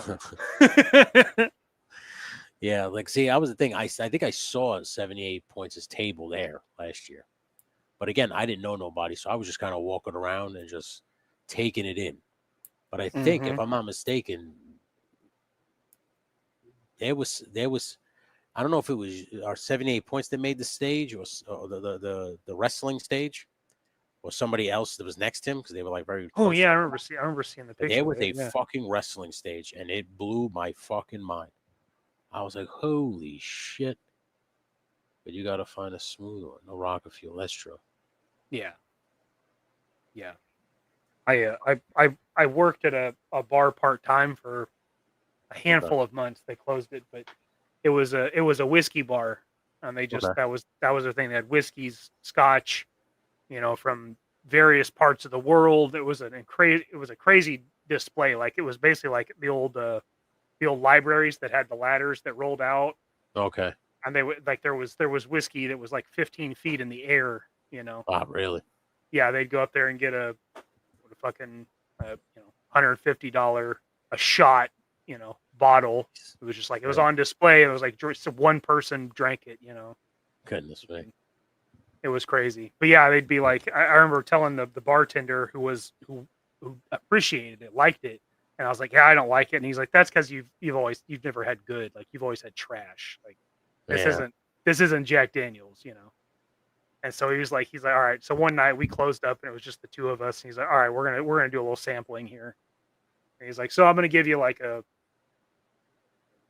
mid-level, like something you could probably find if you went to a restaurant. This would be like a higher end one that a restaurant would have. Like, and he was like, all right. So it was like I can't remember if it was Buffalo Trace or something like that. And he's like, this one's like it's decent and it's available.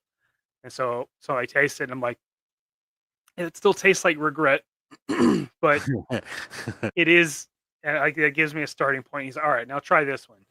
And this was like a $30 shot. And he's like, try this, and he did, well, obviously it wasn't a full shot, half an ounce. And so I taste it and he's like, tell me, he's like, breathe through it. And he's like telling me like how to taste the notes and stuff. And he's like, seriously, he's like, what do you taste that's different? And I was like,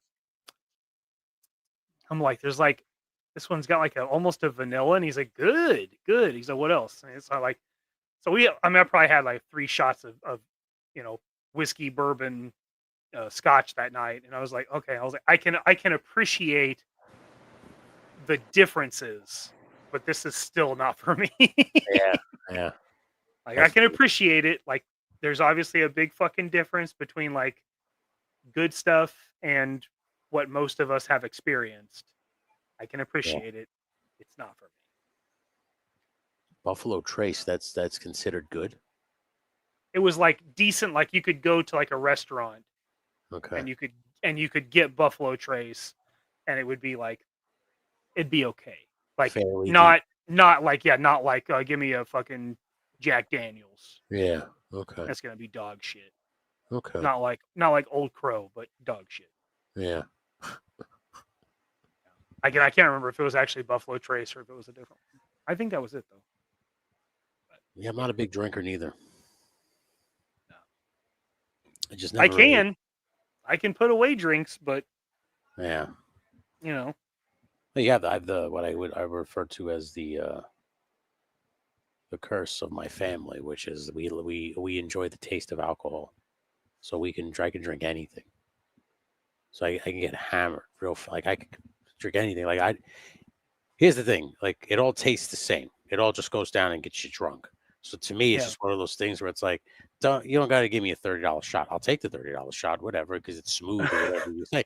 But like, we're going to the same destination, which is shit house, right? That's where we're going. So like, why spend all that kind of money if you? Now I will say, in the defense of alcohol, that good alcohol is in my experience a more tolerable hangover than shitty alcohol. Yeah. Oh yeah. Yeah.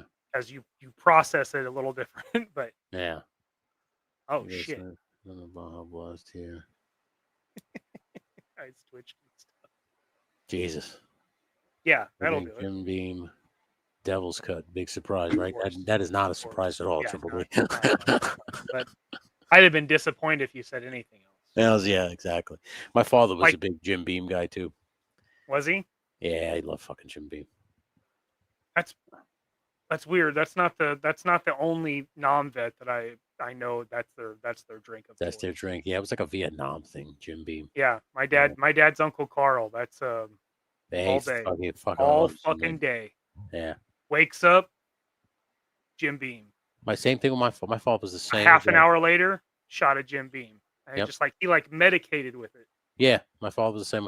My father he had the big fucking like water flasks, the big metal drink cups that everybody, and he would fill half of it with Jim Beam and then the rest with water, and he would just drink that all fucking day, and that would literally keep him on the level.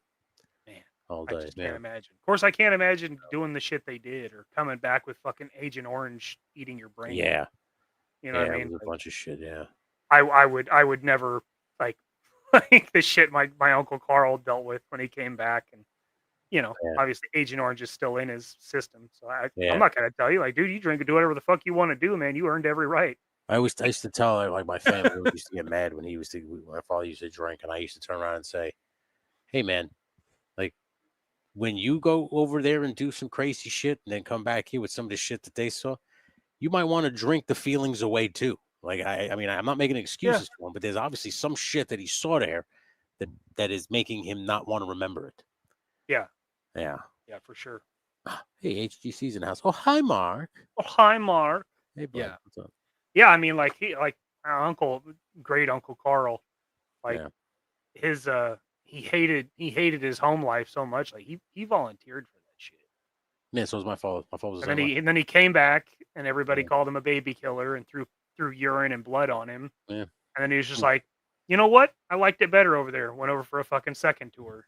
Yeah, Jesus. It's just like I can deal with that shit. Over here, I don't know what the fuck to do. Like, a horrible story. My father, they would tell me the story that him and my grandfather weren't getting along, so he basically was like, "I'm gonna go die over there. Fuck you." Yeah, that's essentially what Carl did. Yeah, and then he come back, and like he got spat on, got shit there, like he was baby guy, got all kinds of shit happened to him. Yeah, fucking awesome. It's a sad fucking world, man. I'll tell you that. That's for sure. Yeah. Bear 11 Charlie, I did a lot of drinking after deployment. I think a lot of soldiers do, I guess, right? I guess that's like a general consensus. Yeah, I had a buddy. He came back, but he never came back. Like, yeah. I lost him. Like when he came back, he processed everything with booze, and he didn't accept help, and he spiraled, and It's awful. Yeah, It's awful. yeah. It's rough, man. Sometimes they can't let it go. Like I said, they see some shit there that just changes you. You don't come back the same. Like that was just, No, you know. you can't. It's No, too big yeah, of a yeah. too big of a change. I'm 9 years sober now. Good for you, Cliff. Good, yeah, Good good for you, man. My father got like that. He got cleaned up his act and then had hey, Larry Manchacha's in the house. What's up, bud? Manchaca. It's good to see you, buddy. How you doing, buddy? You bastard. But he had like a life, like he had he was smoking a lot, and he had walking pneumonia and didn't realize it, and his lung filled up with fluid. Oh shit. He had to rush from the hospital. They had to drain. It was like a whole fucking thing. Oh and shit. He had to stop smoking cigarettes that day, and then the very next day picked up drinking again. He literally just swiped out one vice for another. Yeah. It's rough, dude. It was like I always tell my wife, my father was not a perfect man. He had his flaws, like he had his flaws. Oh yeah. Yeah, I remember all that stuff. Yeah. But I get like when they come, like you said, they come back from, they're not, something happened over there. You know what I'm saying? Changed. You could not be changed. Like there's no way you come back the same person. That's too great of an experience. Like it's too, I don't mean great, like positive. I mean like grand, like large, Yeah, like, it fucks with your psyche. When you just don't crazy. see things the way normal people, I always say as normal people, but you don't see things the way normal people see things because you saw things that people like normal people can't comprehend. So it's. Yeah, I remember like I always wanted my buddy to like, I always told him like you could open up to me, and it took me a long time to realize that he can't. Like no. There's the shit he saw, the shit that they had to do, like I can't relate to that. Like I can't offer any. Like I understand why vets do the whole VFW thing. It's the only people you can talk to that understand the experience. That's what he used to basically tell us. I get that. Like my Uncle Carl, like he didn't talk about that to anybody. Like, my dad was the only person he ever shared any kind of detail about what happened over there, and it was light. Yeah. It'd be after he got like good and baked, probably drunk too, and he'd like say something, and Dad was like fucking 12, and he'd like, "Oh shit, whoa." My father would he wouldn't talk about it when we were kids, but the older we got, the more he was like, yeah, whatever you like, you'd ask him and he would tell you and shit like that. But like for the most part, when we were kids, you didn't like if you didn't know he was like a Marine, you would have never known because he didn't talk about it. He didn't he didn't do any of the things what I remember most about Vietnam veterans is they always wore the fatigue still way after the war and shit. At least there was a couple people in our neighborhood that did that shit when I was young in Queens. A lot of people who served with him would wear the fatigue still, and they would have the long beards. Like they would look like they served. My father didn't look like that. My father was clean cut, beard. He had jobs. He was a truck driver. Like I think what happened was he processed it for a little bit, and then needed to realize like I have to move on with my life. Like I have to live, and he did the best he could. But the problem was he didn't process it, and it all came back to him in waves. Like I was telling people about my father. Like the weight of his death was much heavier than I expected. Like I didn't expect it to be as heavy, and later months now, a couple months later, I'm still feeling the wave of it. And I feel like when he came home, like he tried to move on with his life, but you couldn't outrun the wave. The wave of all that bullshit that you saw over there kept coming and hit you and crashing. That's why you kept drinking. And I feel like if you would have been able to process these feelings and talk to somebody, which like you said, they really don't, especially back then, No, you live with this weight, and it's real heavy, man. And then it's one of those things where I respect him for fighting as long as he did, because he was 76, when he passed, but he came out of the war fucking in his early 20s. So all those years he lived with it. Then he dealt with it the best he could. So I don't ever judge anybody for the vices. Sometimes I understand how life is. is real, man. And sometimes you need an escape. Whatever it is, you need it. So I get it. True. I don't judge. But like Bear Lemon Charlie says here, I appreciate life more now after I went through all that. Like sure, that makes sense. I guess that's good. That's a good lesson for anybody. You go through something rough, you come out the other side. It makes you a better person for it. Especially when you learn the lesson. Yeah, But for every sure. time watching newer war movies brings back memories. My father was like that too. He wasn't allowed to watch any documentaries or movies about Vietnam because it would immediately trigger things, and he would have nightmares and all kinds of shit. Yeah, so I totally understand that, man. You have my deepest sympathies, Barrel, like for real. Absolutely, yeah, and respect for sure. Yeah, but it's 3 hours 17 minutes, buddy. That's ridiculous. This is the way it is. Every time I sign into this StreamYard and I go into this room, I think to myself, like, I hope I don't bore him. Like, I hope he doesn't wrap it up in like 40 minutes because he's like, this guy sucks. Well, it's funny is the longer we go, like we keep picking up people. I don't understand how that works, but it is what it is. Like, they're talking 3 hours. They must have something to talk about. Oh, it's just bullshitting. Tony and I just want to hang out and bullshit. And if a couple of you find it entertaining, that's fantastic. Yeah, man. Appreciate you. Absolutely. Yeah, man. Yeah. It's a good time. Yeah. So I guess I guess we'll wrap it up. Get ready to wake up at 5:30. Hey, look at that now. Joe, yeah, you're speaking about new people coming in.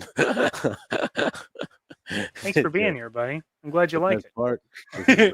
I appreciate you, Ben. It's just we try. Yeah, we try. Yeah, Tony, I remember when entertaining bastard. You bastards. I appreciate you. I remember when my buddy came back, we were like super like conscientious of things. Like we were like, oh, we don't want to trip anything, because he got sent back not of his own free will, but because he was injured. Like they hit an IED, and that was like the concussion. They were like, you absolutely cannot have any more, or you might not come back. You know? And so they sent him home, and so we were always like worried that like things, we kind of tiptoed around him, because we're relearning him. Like he's different now. We have to figure out the ins and the outs again, right? Yeah.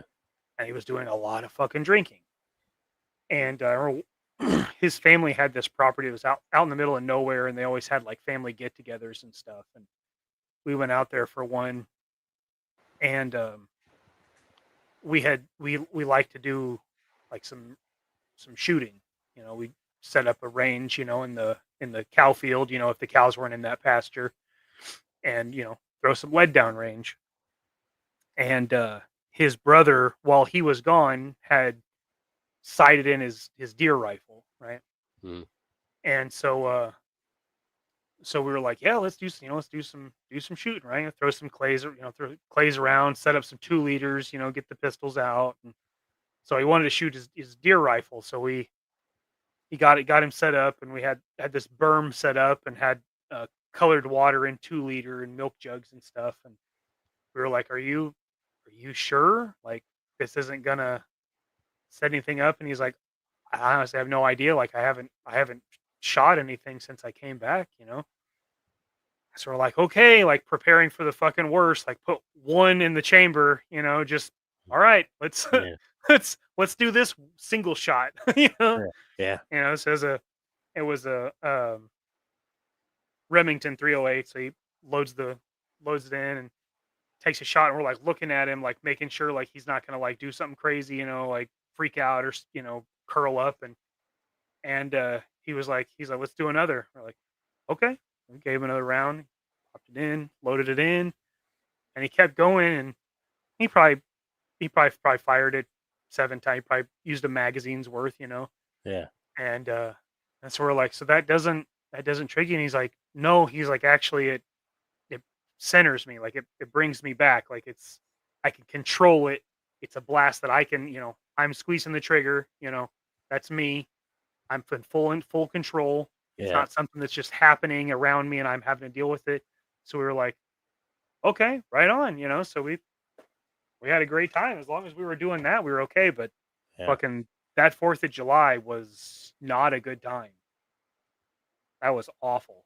Oh, he was freaking out. He had a fucking it was bad. It was real bad.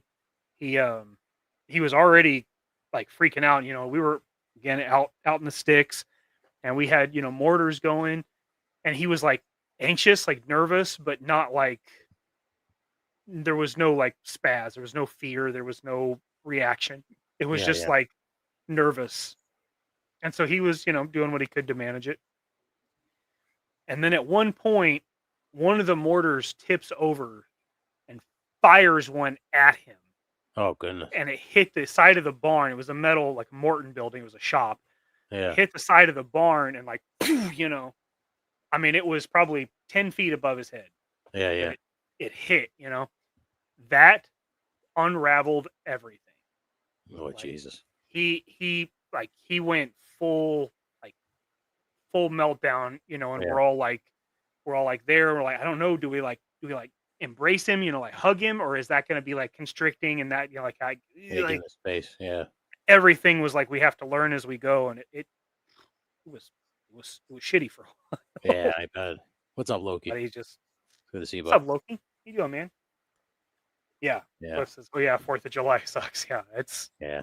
Dude. That was a brutal time. Then we went back and we played some poker, and I had the worst experience with edibles. So, my night rounded out pretty rough. Yeah, full circle. Not the same. Yeah. Not the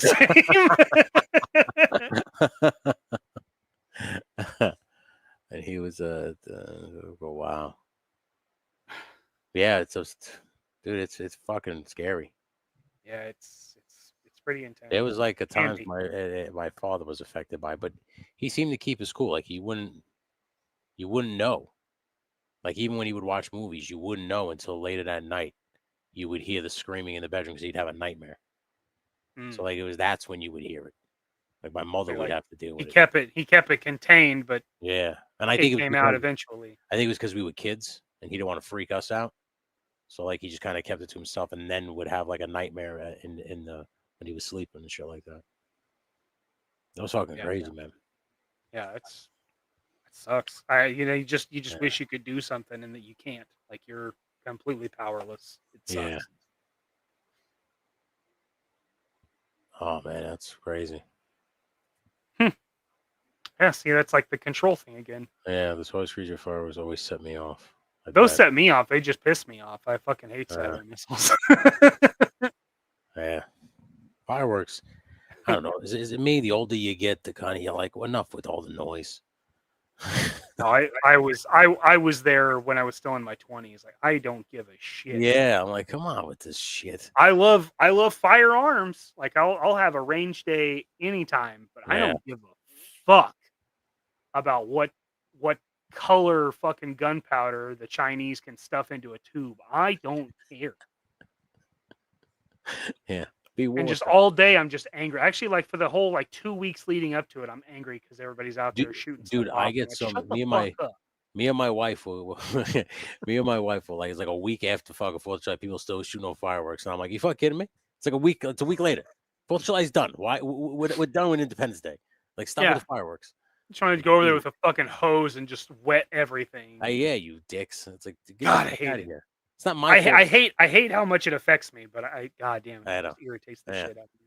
That's how you know you're becoming a crotchety old man, but that's fine. Oh, I know. Yeah, I'm 85 years old in this thing. Like, this guy's fucking kids riding through my parking lot. Get the fuck out of here. Yeah. Like, that's what parks are for. Yeah. Oh my God. It used to be illegal here because it was setting fires to people's buildings and shit like that, but now they kind of took the restrictions off. They're like, we don't really care about your buildings. Yeah. Now everybody's fucking lighting them off. It's crazy. Few fireworks. Do you remember I don't know if you remember the pandemic 4th of July where like it was insane. It looked like a war zone. At least like everybody was shooting fireworks off. like everybody, and the sky was like, it was like, I mean, it was crazy. Like it was crazy. I guess it was because it was I guess you go out because nobody was allowed outside, but people were just going on their roofs and setting off fireworks. It was. I just remember seeing the news report of it, and they just showed the sky, like the helicopter, and you just saw so many, like you never seen that much before. And I guess it was like right around that time they started like loosening the restrictions, so people started getting fireworks. Shit was crazy. I'm working in a psychiatric hospital. To trigger the soldier. Yeah, I bet. Yeah, when I was a kid, my first job, and granted it was under the table, but I worked at a fireworks stand for 2 summers, and I thought they were awesome. Then, like, I was like, "Oh shit, this was cool!" And it was like, I think it's because I don't know if Kansas is still like this, but Kansas used to be outlawed. Like you couldn't have fireworks in Kansas. Yeah. And so the town I was in was Riverside, and it was right on the border. And so people from Kansas would come over and buy fireworks. So this town, there were like 6 different fireworks stands. Like 6, maybe it was even more than that because the guy that owned the one I worked at owned like half of them. Yeah. And so, like in the morning, my uncle would drop me off at like 4 a.m. and I'd basically relieve the fucking security guy. Now, mind you, I'm 14 years old. I relieve the security guy. And then I sit in the fucking van and wait for them to come and open, and then I go to the other fireworks stand and help them open. So, but at night it was actually pretty badass because the fireworks stands would like compete with each other. That's crazy. So they'd like start with some small stuff, and then the next fireworks stand they'd be like, "Oh, we got to top that," and it would go for like hours. As soon as dusk hit, it was like, boom, boom, boom, boom. You know. And it was pretty cool, but like 2 years after that, I was like, I don't give a fuck about fireworks anymore. Man, Bear 11 Charlie, he remembers that. See, I remember that thing, and I don't know if this is true, but I wouldn't be surprised because there was so many fireworks that year. It was crazy. The city I live in trying to ban fireworks. I wouldn't be surprised. Listen, I'm all for fireworks fireworks shows. Like you go to the Macy's Fireworks Spectacular or organized events. You're at a baseball game and at the end they're gonna have fireworks. Like, okay, I'm fine with that. But when more, because the problem is you are putting explosive in the hands of morons. Probably drunk morons. And you just took the words right out of my mouth. They're morons, but on top of that, they are inebriated with alcohol. So now you're putting that's like a double whammy, and bad things happen. So like that's why I'm just like, if you want to watch fireworks, go to like a show and watch fireworks, but don't morons getting drunk going, "Hey, watch this thing," and they just going like, that's what they're out there holding the mortar tube, like you're gonna blow your fucking hand off. Dude. Yeah, you're a real fucking piece of work, dude. Got your fucking kids out there watching you be a dipshit. Exactly, that's my biggest thing. What an example, you know. And then like the people just sit in the driveway and watch it, and then like you always watch, like you just said, like what about your friend where like the thing falls over and the fireworks shoots off at everybody just sitting there in the driveway, and it's like, you know why that happened? Because you don't know what the fuck you're doing. That's why, and you should leave that to pyrotechnics experts who know what the fuck they're doing. Somebody that knows what the fuck they're doing. Yeah. Yeah. So if you learn anything from this incoherent fucking rambling that we did today from the Silly Gooses, it's don't play with fireworks.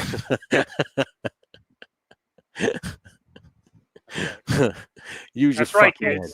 That's it. Use your head. Okay. Use your head. Oh my god. For sure. That's true too. But like I said, I'm that fine with like I said, I'm fine with like, oh, this is like a festival. And they have a fireworks. Oh, that's cool. At the end, I got no problem with that. But like I said, on 4th of July, you got to take it out of the hands of drunk morons because that's how bad things happen. It absolutely is. See, being on Mount Town is a lot of grass fires. Yeah, that's what was happening in the city. Like the debris would land on people's roofs and then start fires and shit like that. So that was because like everything's right on top of each other in the city.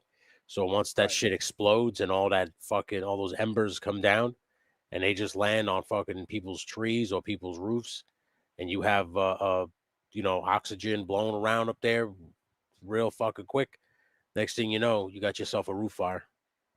Yup. Only you can prevent dumbasses from blowing shit up. It's true. Fucking A, bud. It's for real, bud. But anyway, right, so what do you got? What do you got coming up? This Friday's Talking Figures with Matthew Matson. That's at 6 yeah. p.m. on the channel. We had a very good talk. I appreciate hanging out with him. I definitely have to have him back on because I feel so bad. I had a hard out, but I didn't tell him because I didn't want him to think that I was rushing him. So I was just, but I had to get out at a certain time, so I want to make sure I could have him back on the show so we could talk. And I moved everything. If you're interested in LSWA, if you're interested in virtual wrestling, I moved everything over to the LSWA channel. So that's Legend Series Wrestling Alliance or LSWA Wrestling.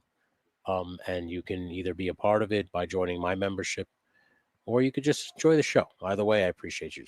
And of course, Saturday, 6 p.m. Smoking Joe's with Woody and Shane. That's it. Hell yeah. That's all I got. Thank you. I feel like these lights are fucking fun, dude. Those are pretty sick. You gotta tell me where you got those because I like how small they are. They're super small. Yeah, I like that. Yeah, fucking cool. Yeah, I'll send you the link. Yeah, guys, super appreciate you guys being here. Love y'all. Tomorrow night on this channel we'll have John with Top Fun Retro. Zach and I are going to talk to him about his 3D printed stuff. We had Gridiron last week, and that's like, that's the top. But now we've got John, and it's a very affordable, very there rumor is there might be a code involved. Oh, I like that. We'll see how it goes. But so we're gonna go through his stuff a little bit, look at what he's got to offer, kind of how he started, and then we're gonna be talking about our favorite firearms from the movies, real firearms. That's what's coming up tomorrow. Nothing on Sunday. Yeah, that's all I've got. That's it. So again, I appreciate all y'all. Yeah, that's probably true. I don't know. Let's see. I live in a part of the country where even if it's illegal, I don't know if that's really going to stop them. Because most places, it's okay to shoot at 4th of July. Outside of that, not okay. And I hear them all month. Yeah. And it's not a big town. I live in like a 10,000 people town. It's Jesus. Not a big spot. Anyway, thank you everybody for watching. Till next time, you have a good one, all right? Got